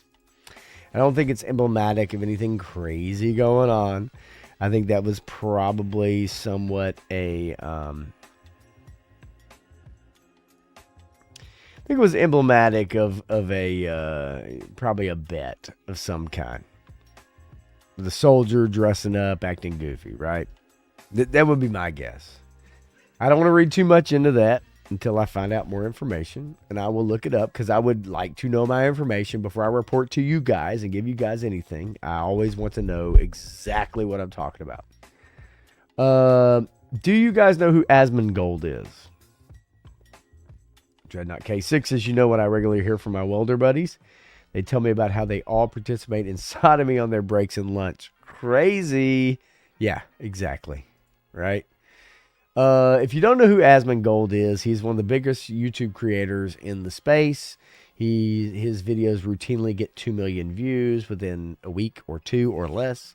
I don't know why. He's a long-haired dude and, in my opinion, doesn't really talk about much. However, big creator. And this is him talking about woke games journalists who are mad now because they say you guys are genuinely so pathetic. It's quite literally just video games. However, the problem is that video games and video games being made were becoming increasingly political. And they were saying, well, no, it's not just video games. It's more than that. But now that, as what it says here, Asmongold hits the nail on the head about woke journalists, I want these people to suffer. So I'm going to let you watch this video. It's about 57 seconds long. I'm going to let you watch it just so you look right. Let's see if I can pull this back up. Come on. All right. Share this tab instead. There we go. Like, people Full think I'm screen. fucking crazy. I'm not. All right. So let me play this for you guys. Look right here, and I'll show you. Like, people think I'm fucking crazy. I'm not. Look at this. People wonder, are tax dollars used to promote wokeness in video games? Answer is yes. USAID paid Politico millions of dollars a year to write pieces like this one, which promotes diversity and describes Gamergate as disinformation and harassment campaign. So this is the thing, guys. I want these people to suffer. You and me both, buddy. Because that's what they did to me. You and me both. I want to set an example. Get rid of these people. Put them like completely out of their jobs. 100%. Get rid of them. Make an example of them. Say, listen, this is what happens. Gamers rise up. What goes around? Yep, what goes around comes around. And we're coming. That's damn straight. If you play video games, and I do, and I know a lot of you guys don't, and I get it, right? I mean, you collect toys. A lot of y'all that are in here, like still watching, whatever, y'all collect toys. You don't play video games. Maybe you do. I'm a gamer. I play video games. I love video games. And I've watched the mainstream video game journalists talk shit about me. Talk shit about the shit that I like. Talk shit about why I want to create a character who looks like me, when they include all the trans and the different abilities. So you can create whoever you want to. So who gives a shit? But yet still, they'll talk shit about why I want to create a character that looks like me. Or why a game like Black Ops 6 doesn't have more diverse character interactions in the casino scene. Shit like that. Like, this shit is out of control. And these journos, these games journos, who have been shaping the games journalism scene for many years, have no credibility. They haven't had credibility for years. And yet people have looked at them for their reviews and their, oh God, we gotta, we have to look for them, they're gonna tell me the review score, right? I mean, that's, I have to look to them as the beacon for what's, what am I gonna buy this game? Am I not gonna buy this game? But these people are disingenuous. They've gotten early access, they've gotten paid, they've given free goods for their access. And they continue to get access because they continue to do whatever they're told to do. It's look, I would love to do a whole deep dive on that too. But I don't think you guys would be that interested. Not in the video game space. That's for sure. but it does interest me. But it's a deep dive. A lot of shilling going on for a lot of bullshit, free goods, collector's editions, a statue. Hey, you can play the next game 30 days early as long as you don't tell everybody that there's a gay character who wants to suck off his best friend that he never was interested in before in the prequel. Like, that's the kind of shit we're talking about. Like, it's I know it sounds like hyperbole, but it's true. That's the kind of shit that's going on. So I'm going to clue you into Ohio lawmakers have proposed a new law that bans men from ejaculating without intent of conception. Would fine men up to $10,000 per ejaculation. And yes, Kingdom Come 2. You're on my wavelength, homeboy. I got you. On my wavelength. Let's listen to this news report. Sponsored by Democratic State Representatives Anita Somani, an OBGYN from Dublin, and Tristan Rader of Lakewood. The whole entire point of this bill is to call out the hypocrisy of particularly the state legislature when they bring forward bills to regulate women's bodies. Now, there are exceptions to the proposed law, which include sperm donation, contraception, and members of the LGBTQ community. Men face a maximum $10,000 fine after the third offense. What? If they have sex with a woman without the intention of conceiving a child. What? But you're excluding the LGBTQ community for what? Oh, that's right. I forgot. They have sex with each other without the intent to procreate. Just inherently speaking. Right? So that's just the butt shit, right? So we're talking about that shit. Right, so we have to exclude them because we can't hold them. So we're not going to sue them. We're not going to hold them liably responsible, right? Liability. We're not going to charge them $10,000 per time that you, spooge on somebody's stomach? On their back? Are you fucking kidding me? Is this real? Is this fucking real, folks? Like, look, I know I bring shit up sometimes that y'all may not want to talk about. And I know there's 10 people. I see the numbers. There's 10 people still watching me. 10 people. It's not a lot. I get it. Most of y'all are in the chat right now. Because a lot of the shit that I bring up sometimes, people don't really want to talk about. They don't want to think about. They don't want to look at. It's uncomfortable. And also on top of that, maybe I just rub people the wrong way. I get it. This is some bullshit. Let's brass tacks, motherfuckers. Brass fucking tacks. Let's break it on down. You ever had sex with a woman? You ever pulled out? You ever busted on that back? You ever busted on that eye? I don't give a shit. You see what I'm saying? You're going to tell me that you're going to introduce a bill that any man who doesn't ejaculate in the woman for the intention of procreation will be fined $10,000, except we're going to exclude certain groups because those groups don't have sex to procreate. They have sex for the pleasure, for the drugs, for the fucking freakiness, for the craziness. Let's not play, y'all. You know what I'm talking about. These motherfuckers are freaks. I don't give a fuck. This on video. Run it back, bitches. My point is that now you're going to exclude. So you can tell me now then, well, we can't. I mean, we can only charge straight heterosexual males with this crime.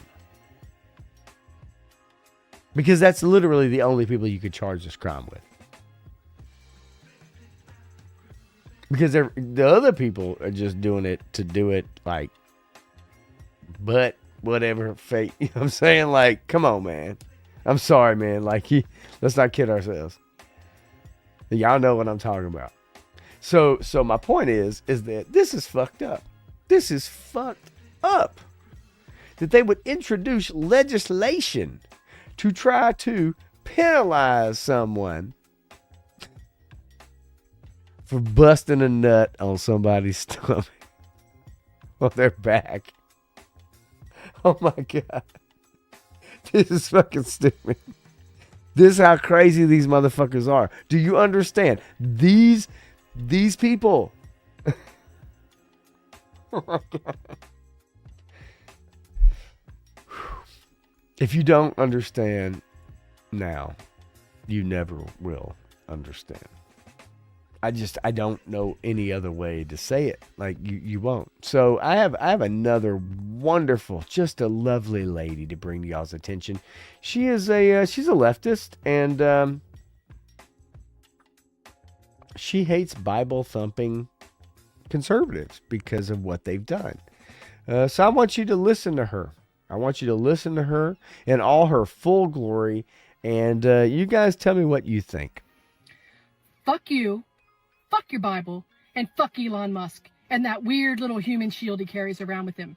That thing has never heard the word no. Let's face it, that little booger flicking fucker sitting there with the President of the United States in the Oval Office holding a press conference. Boy, didn't he just put it right in our faces what's what yesterday. So any idea that you had that what wasn't happening isn't happening is off the table. That motherfucker's in charge. He's holding press conferences from the Oval Office with his rotten little bastard child who has never, ever once heard the word fucking no. So let's just call that spade what it is. And look, you Bible-beaten bastard motherfuckers, come to grips with this. I went through Catholic schools. I read the Bible. Oh, you I did? read the book of Revelation. Oh, okay. If you believe in all that shit, you Bible-thumping rat bastards, you must believe that we are in the end of times. And you need to know the Antichrist is here. The only problem is there's too many fucking fuckers to pick. Who the fuck is it? There's so many we could be picking from. Is it that rat bastard Elon Musk? Look at the eyes, bastard folks. Donald Trump? Is it the rat bastard Barron? Who the fuck is what's up with that thing? Look at those 'Cause you scary look at that eyes. Melania Trump, Melania motherfuck, whatever the fuck her crazy ass. Melania name is. motherfuck. I fucking hate Christmas. I hate with the red shit all over the fucking White. What the fuck was that anyway? We put this shit back in the White House. I'm beside myself. You know, I was floating around a couple of months in a fucking pool, looking at the clouds. Ooh, look, an octopus chasing a Volkswagen. Look at an octopus chasing a Volkswagen. No, I'd say look at you, fat ass bitch. I was fucking happy. I was fucking motherfucking happy. Yeah, were you really? No, you weren't. You weren't happy. You weren't happy then. You're not happy now. You're not a happy person. You don't give a fuck about happiness. The only thing you give a fuck about is hate. Period. It's obvious. Look at the pause screen. Look at the pause screen, folks. Look at the fucking eyeballs. That's all you need to know about this crazy ass bitch. Now, I've got to walk around wondering who the fucking Antichrist is. No, you don't. You don't have to walk around wondering who the Antichrist is. You don't have to walk around doing anything. The one thing you have to do is go to your fucking job, make your fucking money, come home, support your fucking family. But instead, you're more concerned about walking around wondering who the fucking Antichrist is. Who the fuck does that? You rat bastard Bible thumping Rat bastard Bible thumping fuckers. You put us fuckers. here. You motherfuckers put us here. You motherfuckers put us here. But she went to Catholic school, right? She went to Catholic school. She knows all about it. This is the unhinged leftist fuckers that you have to be concerned about. The rich or faux rich white woman with her white guilt trying to make up for all her past transgressions, which include being born white.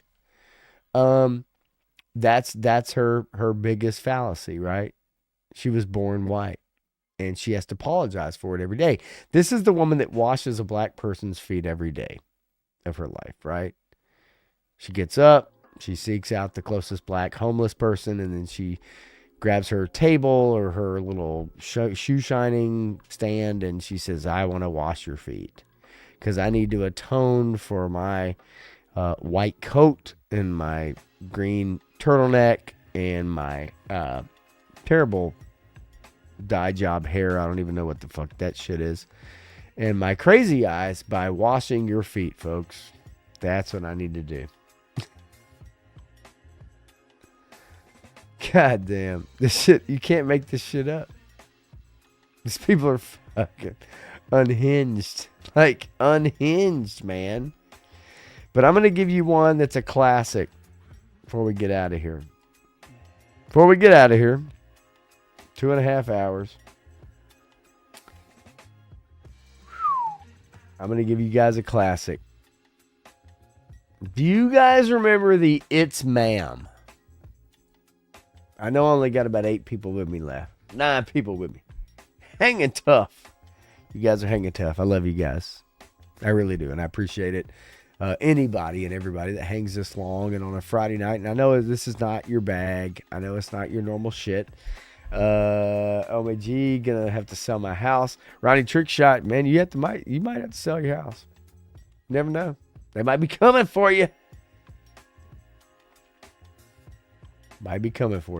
But my point is that look, I appreciate anybody that listens to me this long and hangs this long. It's dedication, and it is much appreciated for sure. And if you're in the shadows, lurking, listening, not commenting, not chatting or whatever, hey, I understand. You might want to watch and not put your name on this shit. I get it. Trust me, I do. It's not beyond me. But do you guys remember the famous GameStop? It's Ma'am. Do you guys remember the GameStop? It's Ma'am. Hulk Hogan. Because I'm about to play it for you. I'm going to play it for you so I can remind you of this encounter at GameStop. For your listening and viewing pleasure. Money back. Excuse me, sir. There's a young man in here. You need to watch Excuse me, it's ma'am. It is ma'am. I can call the police if you'd like me to. You need to settle down. You need to settle down and mind your business, okay? Ma'am, once again, ma'am. I said both of you. No, you said sir. Once again, it's ma'am. I actually said both of you guys. It was general. Right beforehand, you fucking said sir. Sir? Motherfucker, take it outside. If you want to call me sir again, I will show you a fucking sir. I apologize. Motherfucker. I apologize now. I need your corporate number because I'm going to call them and talk about how it was misgendered several times in this store. I apologize for that. I need your corporate number now. I can get that for you. Like that's not a problem. Get it for me now. I'm going to ask you to calm down and stop cussing. Give me your corporate number. Well, I'm going to ask you for the 5th time to stop calling me a man, because quite clearly I am not. And I apologize. I'm sorry for that, ma'am. I will get you that number. Is that okay? Yes, get it for me now. I'm asking you to stop Get it cussing. for me now. I'm not cussing. I'm not cussing. Okay. Get me the damn number now, please. Ooh! Ma'am, I apologize. Ooh! I apologize, ma'am. Because that's how normal fucking people act. That's how people who don't have serious fucking problems act. That's how people who aren't mentally deranged and have sexuality issues act.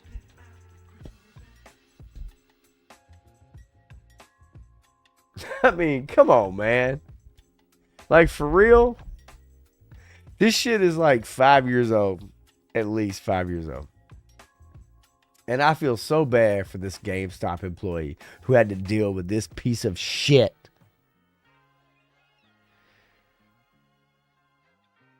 Because he said, hey, can you guys like move apart? It's, social distancing, whatever the fuck was going on at the time.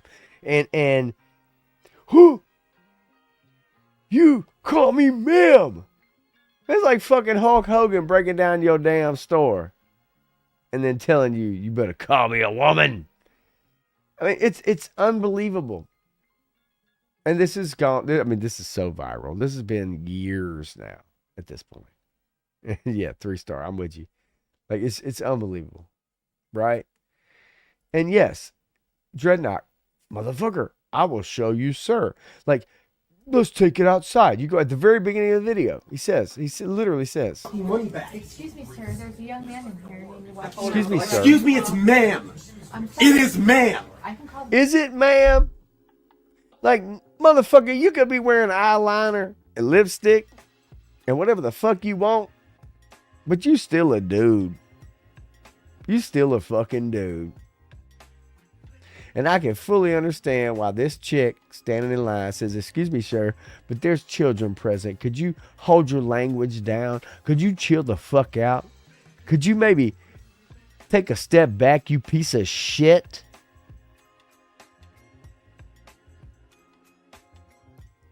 But no, this piece of shit couldn't. And they made an absolute ass out of themselves. It's fucking ridiculous, man. You want to take this outside? Please, if you'd like me to, you need to settle down. You need to settle down and mind your business. You need to settle down and mind your business. No, fuck you, bitch. Mind your business. I'm standing in line watching you look like a damn idiot, motherfucker. Let me tell you something, man. I'm going to tell you a story real quick. I'll never forget this shit. I was standing in line at Dollar General, of all places. And I watched this woman berate this poor clerk. And the clerk had no idea. Nothing the clerk did was their fault. They had nothing to do with anything. And I watched this woman talk shit to this clerk who was checking them out, doing the best they could. Because I worked retail, restaurants, whatever. And I watched this person, and they handled the situation admirably. I mean, admirably. I mean, it was unbelievable, the professionalism. But I watched this woman, large, fat, black woman, just unload on this chick.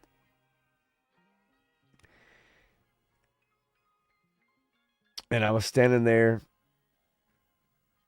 and I just kept listening, and I was like, man, I really want to get the fuck out of here. Like, I'm just trying to buy this shit and get out of here. And she just unloaded on this girl. And so I stepped up, and I'll never forget. She said something like, man, you disrespected me. You know, I'm why are you trying to act like whatever? I can't remember exactly, but I said, ma'am, it's because you are acting like a fucking bitch. And she looked at me like I was out of my mind. And I looked her right in the eyes and I said, ma'am, this person has nothing to do with why your day is a shitty fucking day. But you are acting like a fucking bitch. And you need to get the fuck out of here. I'll never forget that shit for the rest of my life. And it felt so good. It felt so good to say that shit because I said it to someone who deserved it. You know what I mean? Like I would not go to somebody who doesn't deserve something or doesn't whatever. But in that moment, I felt so good about myself. Not because I saved the day or whatever, but I felt so good. And I'll never forget the clerk standing there and was like, oh my God, you're awesome. Like, thank you so much. Because that bitch got up and left out of there. But if I had not said something, she would have continued. And continued. And everybody standing in line, everybody at the other cashier, stands, would have been sitting there listening to this bitch go on. And it had nothing to do with the person that worked there. It was all her fault. All her problem. And that one day, I felt like a fucking hero. I swear to God, I feel like Daredevil. I wish I could have done a triple axle fucking off the wall, pile drive on that bitch, because I probably would have if I hadn't gone to jail. Dreadnought K6 says, I was a store manager for a couple of years at Abercrombie and Fitch. Damn. And I have some stories. I bet you do. I bet you do. Maybe one day we'll get into them if you want to talk about them. That lady might have had to give up her new BMW that day. Yeah, dude, I'm for real. I'll never forget it for the rest of my life. I promise you that. I really don't. All right, so let's get into it. Let's finish up. Because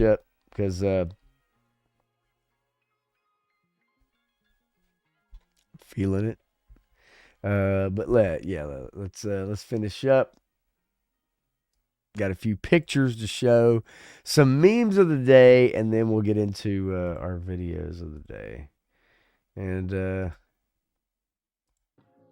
here we go. Nancy Pelosi, annual salary $220,000 a year, net worth $202 million. Interesting. Mitch McConnell, annual salary $200,000 a year, net worth $95 million. Isn't that funny? Chuck Schumer, annual salary $210,000 a year, net worth $75 million. Elizabeth Warren, oh, there she is, our Native American representative. Annual salary $285,000 a year, net worth $67 million. Gotta love that face. Gotta love that face. Yeah, let's not kid ourselves, folks. If you don't think for one second they're not into some corruption, then you are wrong. Jeffrey Epstein asked Hillary Clinton to be his Valentine, but she left him hanging.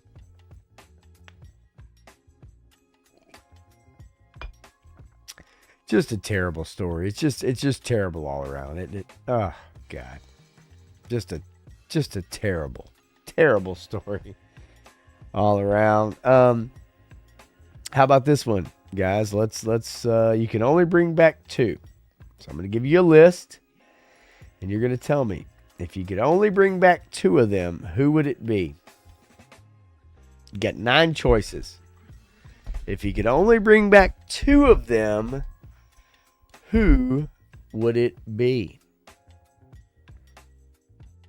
There's like 2 of these people I don't even fucking know. Brittany Murphy, I guess. Kurt Cobain. Kobe Bryant. There's a couple of these. I don't even know who the fuck they are. I'm not gonna lie. Robin Williams, Heath Ledger, Chris Farley. Number 1, is that the Incubus singer? I don't know. I don't know who these people are. But if you could only bring back 2, who would they be? And if you do recognize more than 2, then please alert me, because I sure as hell don't know who a couple of these people are. And I saved the damn meme for you guys. Let's see. Chris Farley, Heath Ledger. I like that. Linkin Park, Chester Bennington. Okay, that's. I thought I knew it was a singer, right? So 1 would be the one that Dreadnought would bring back. 3 would be Mitch Hedberg. God damn it, man! Look, hell of a comedian. Man, oh man, oh man, that guy was super talented. I'm glad you called that out, Mitch Hedberg. That's great. Mitch Hedberg, he's a comedian. Look him up. Look him up on YouTube. 3-star. Mitch Hedberg. It sounds like it sounds. You'll get it. He was absolutely amazing. Great comedian. Amazing comedian, and died well before his time, but that's what drugs will do. Never heard of him. I get that. And with a lot of comedians, it's that way, and I get that. But he was amazing. Mitch Hedberg was ahead of his time, and really, really funny dude. And before you go to bed tonight, look up Mitch Hedberg. Just throw on a YouTube video of him, comedy, maybe 30 minutes. Fall asleep to it. He's funny as shit. Man, that dude was great. He really was. Dreadnought K6 says, no, I didn't say that. I was saying who it was. Okay. Whatever. I mean, either way, I don't know that it was Mitch Hedberg at 3, but I'm going to tell everybody and anybody to look up Mitch Hedberg and watch his shit. It's fucking amazing. All right, so let's see here. Stop sharing that. All right, so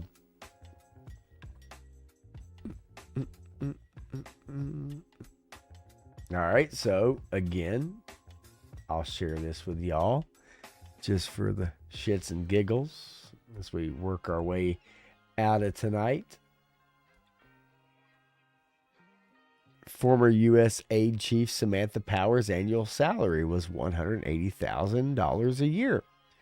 Net worth in 2021 was $6.7 million. Her net worth in 2025, $30 million. So if you want to talk about corrupt politicians and people earning money off of whatever, again, classic example. And a lot of people say, oh, well, it's part and parcel with the job. It comes with the job. No, it doesn't. If you have a salary of $180,000 a year, that's great. I know people that make $250,000 a year. I know people that make $300,000 a year. You know, they're not multimillionaires. I mean, does that make sense? So how do these people in Washington make that kind of money? And then we have, you'll find a man. You just got to put yourself out there. And we have the throat goat, ladies and gentlemen. The throat goat number one. Throat goat. I've never heard that before, but by God, I love that fucking term. The throat goat. I'm sorry. The throat goat. That's pretty good stuff. Jesus Christ. And of course, how could we forget the lovely, the talented Chelsea Clinton? If you want to know who's really getting those Haitian relief funds, well, here's all you need to know. Which one of these girls below had the Haitian relief funds?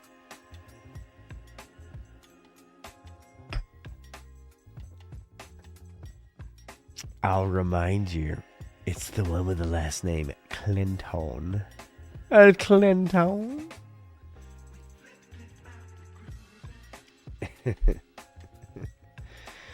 All right.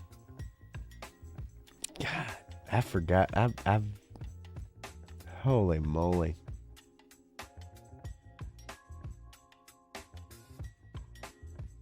This might last a while. All right. Let's get on it. Let's get to it.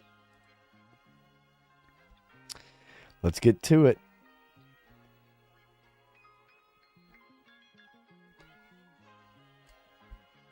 Videos of the day. I have a scene from A Different World. Do you guys remember A Different World from back in the day? I bet you do. A Different World. And you remember Jasmine Guy. Well, here is a scene from A Different World, and tell me if this doesn't sound pretty spot on. Miss Lena, you need to channel this passion and frustration into the ballot box. I am tired of voting for the lesser of two evils, Whitley.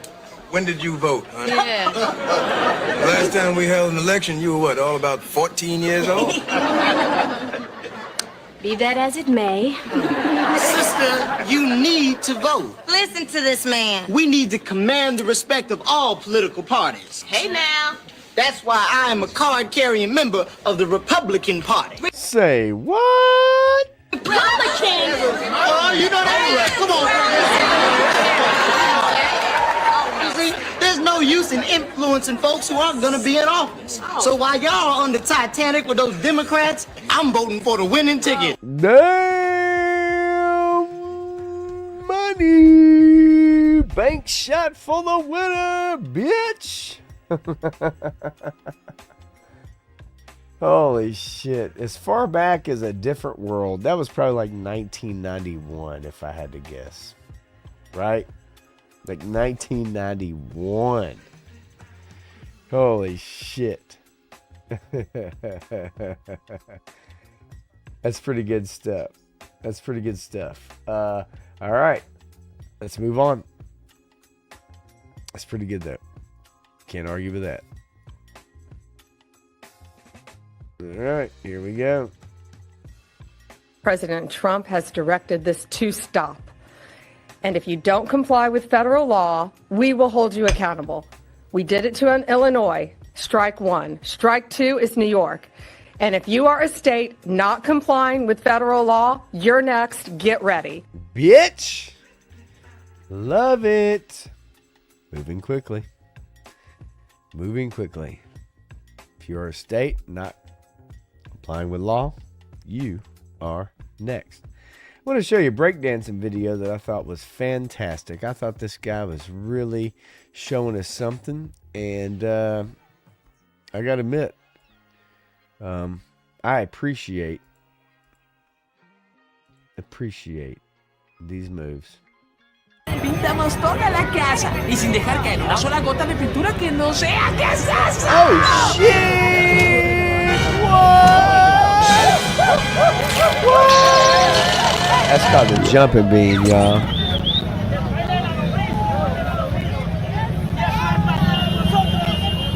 I ain't never seen shit like that in my life. That's the jumping bean, y'all. Let's go back to the beginning. One more time. Pintamos toda la casa y sin dejar caer una sola gota de pintura que no sea. ¿Qué es eso?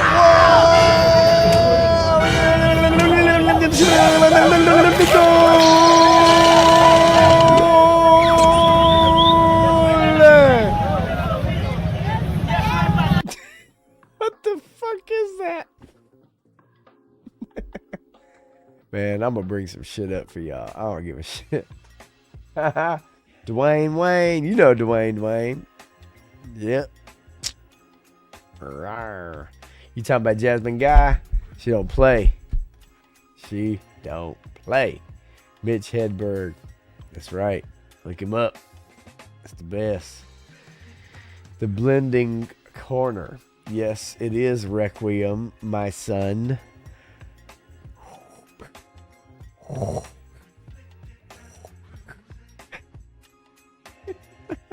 What are you doing? Go to bed so I can pick you up at 9 in the morning, son. Bring you over. Even though you're still sick. Alright, I got a few more videos to play for y'all. Before we get the hell, the HE double hockey sticks up out of here. Just a few.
There we go. Put me on the stage. There we go.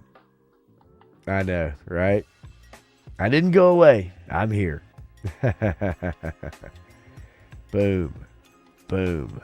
Boom. Boom. Boom. Yeah, say hello to my son. He's here. Large and in charge.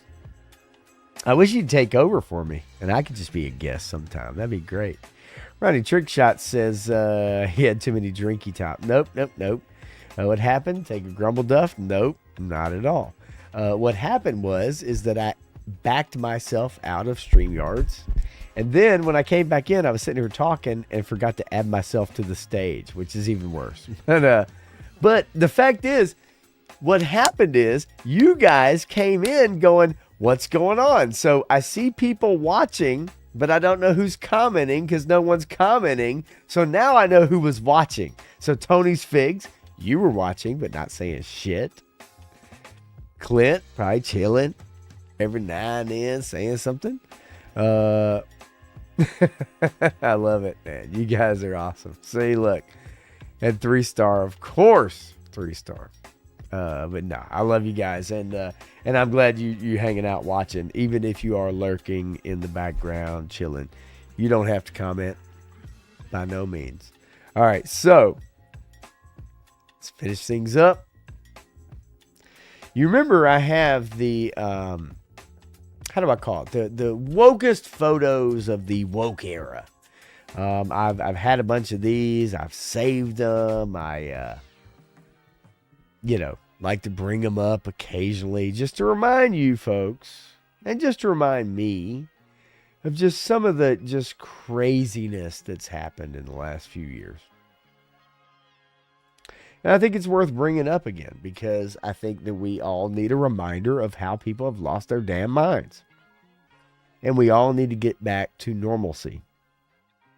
And I had somebody the other day that asked me, I said something about common sense. And I remember the guy said, well, what does that look like to you? I said, what do you mean? Like, what does that look like to me? It's common sense. Right is right. Wrong is wrong. I don't need a man in a woman's locker room swinging his dick around because he wants to claim he's this. I don't need someone posing as this just so they can have access to this. Like, it's common sense. We all have it. We all understand it. We know what it is. We're not stupid. And there needs to be a return to common sense because we've allowed common sense to be pushed to the back of the room for too long. And that's just the truth of the matter. So it's time for me to share with you guys some of my favorite pictures before we get out of here. One of my favorites is Stacey Abrams posing for a class photo with students without a mask.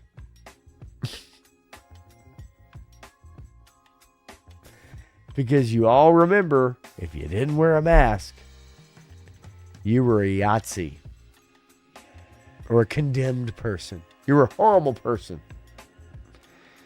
And yet Stacey Abrams posing for a photo shoot. I love the photo on the right with the corn, by the way. You could see it. And all the kids in masks. And by God, she ain't wearing no mask. Classic example of what happened to our children in their schools. Here we have an example of a drag queen giving a lap dance to a middle schooler. Because this shit is real. I love it when people try to pretend like this shit isn't real. Like they try to act like it's not real. How about this one with a very young child carrying a "fuck the police" sign? Because that's what children need to be doing. As if children make their own decisions, right? We talk about it all the time. As if children make their own decisions. No. The parents influence the decisions. The parents make the decisions, especially under the age of 8, 9, 10. Hey, Johnny. Hey, Shaniqua. Carry this "fuck the police" sign. And we're going to get it on the news. because, of course, that's what really matters. How about in Portland, July of 2020? Moms for Dead Cops. Yeah, it's a great group. Promoting, obviously, they care about children because, of course, there's moms with children who have kids that are police officers. But, of course, these are the Moms for Dead Cops Coalition. Some wonderful, wonderful people. Then we have our lovely lady here, Fatties Against Fascism. Right. Fatties Against Fascism, because who wouldn't want to be against fascism other than fatties? And we could all join up and join that cause. Wonderful cause.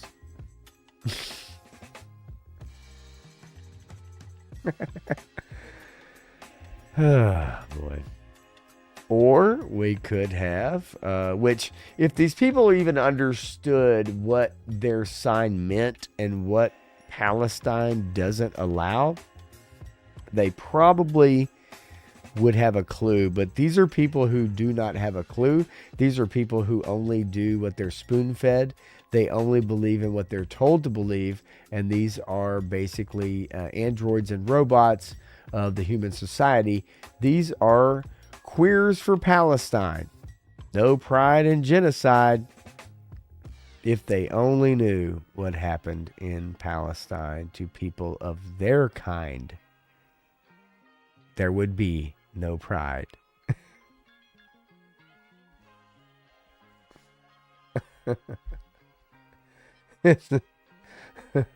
I mean, you can't make this shit up, man. I'm sorry.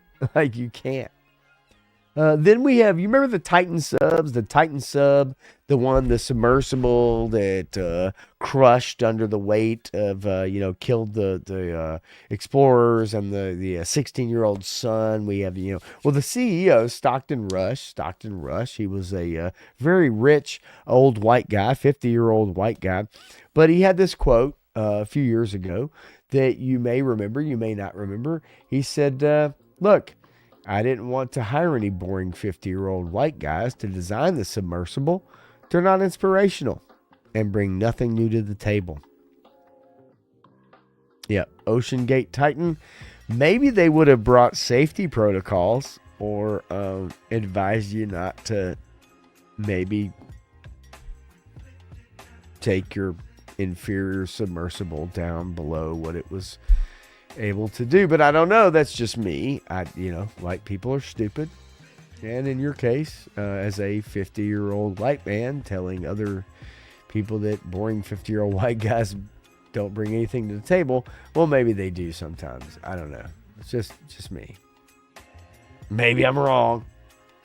I'm not saying they're the end all be all. Okay? Don't come at me for that. But you get what I'm saying.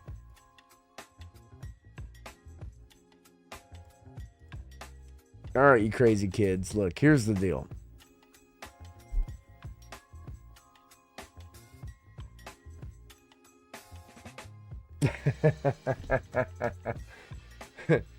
Yes, again, no grumble duffs, Tony. All right. Tony is your son? No, he's not. Tony could be. Should do free customs for you. Yes, I wish he would. I'd love a free custom from Tony's Figs. That'd be great. He's at work. Just turned on YouTube, and Tony is a hardworking man. Hardworking man of the, how should I phrase it? The rescue and the helping people variety, right? You better add that new blue-haired bitch from the last couple days. Nope, not gonna do it. He was advised by them, and he just didn't take it. So here's the deal.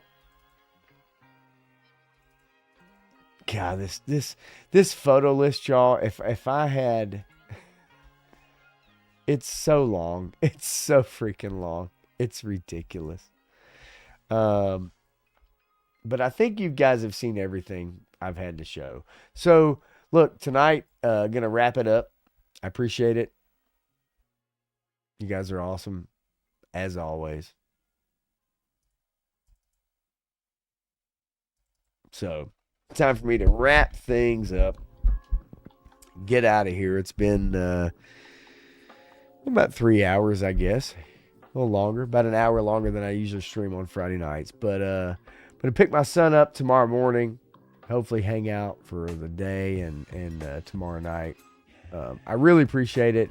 Dreadnought, thank you so much. I know, listen, you know, it's not always the exact thing maybe you want. Sometimes it's maybe what you need.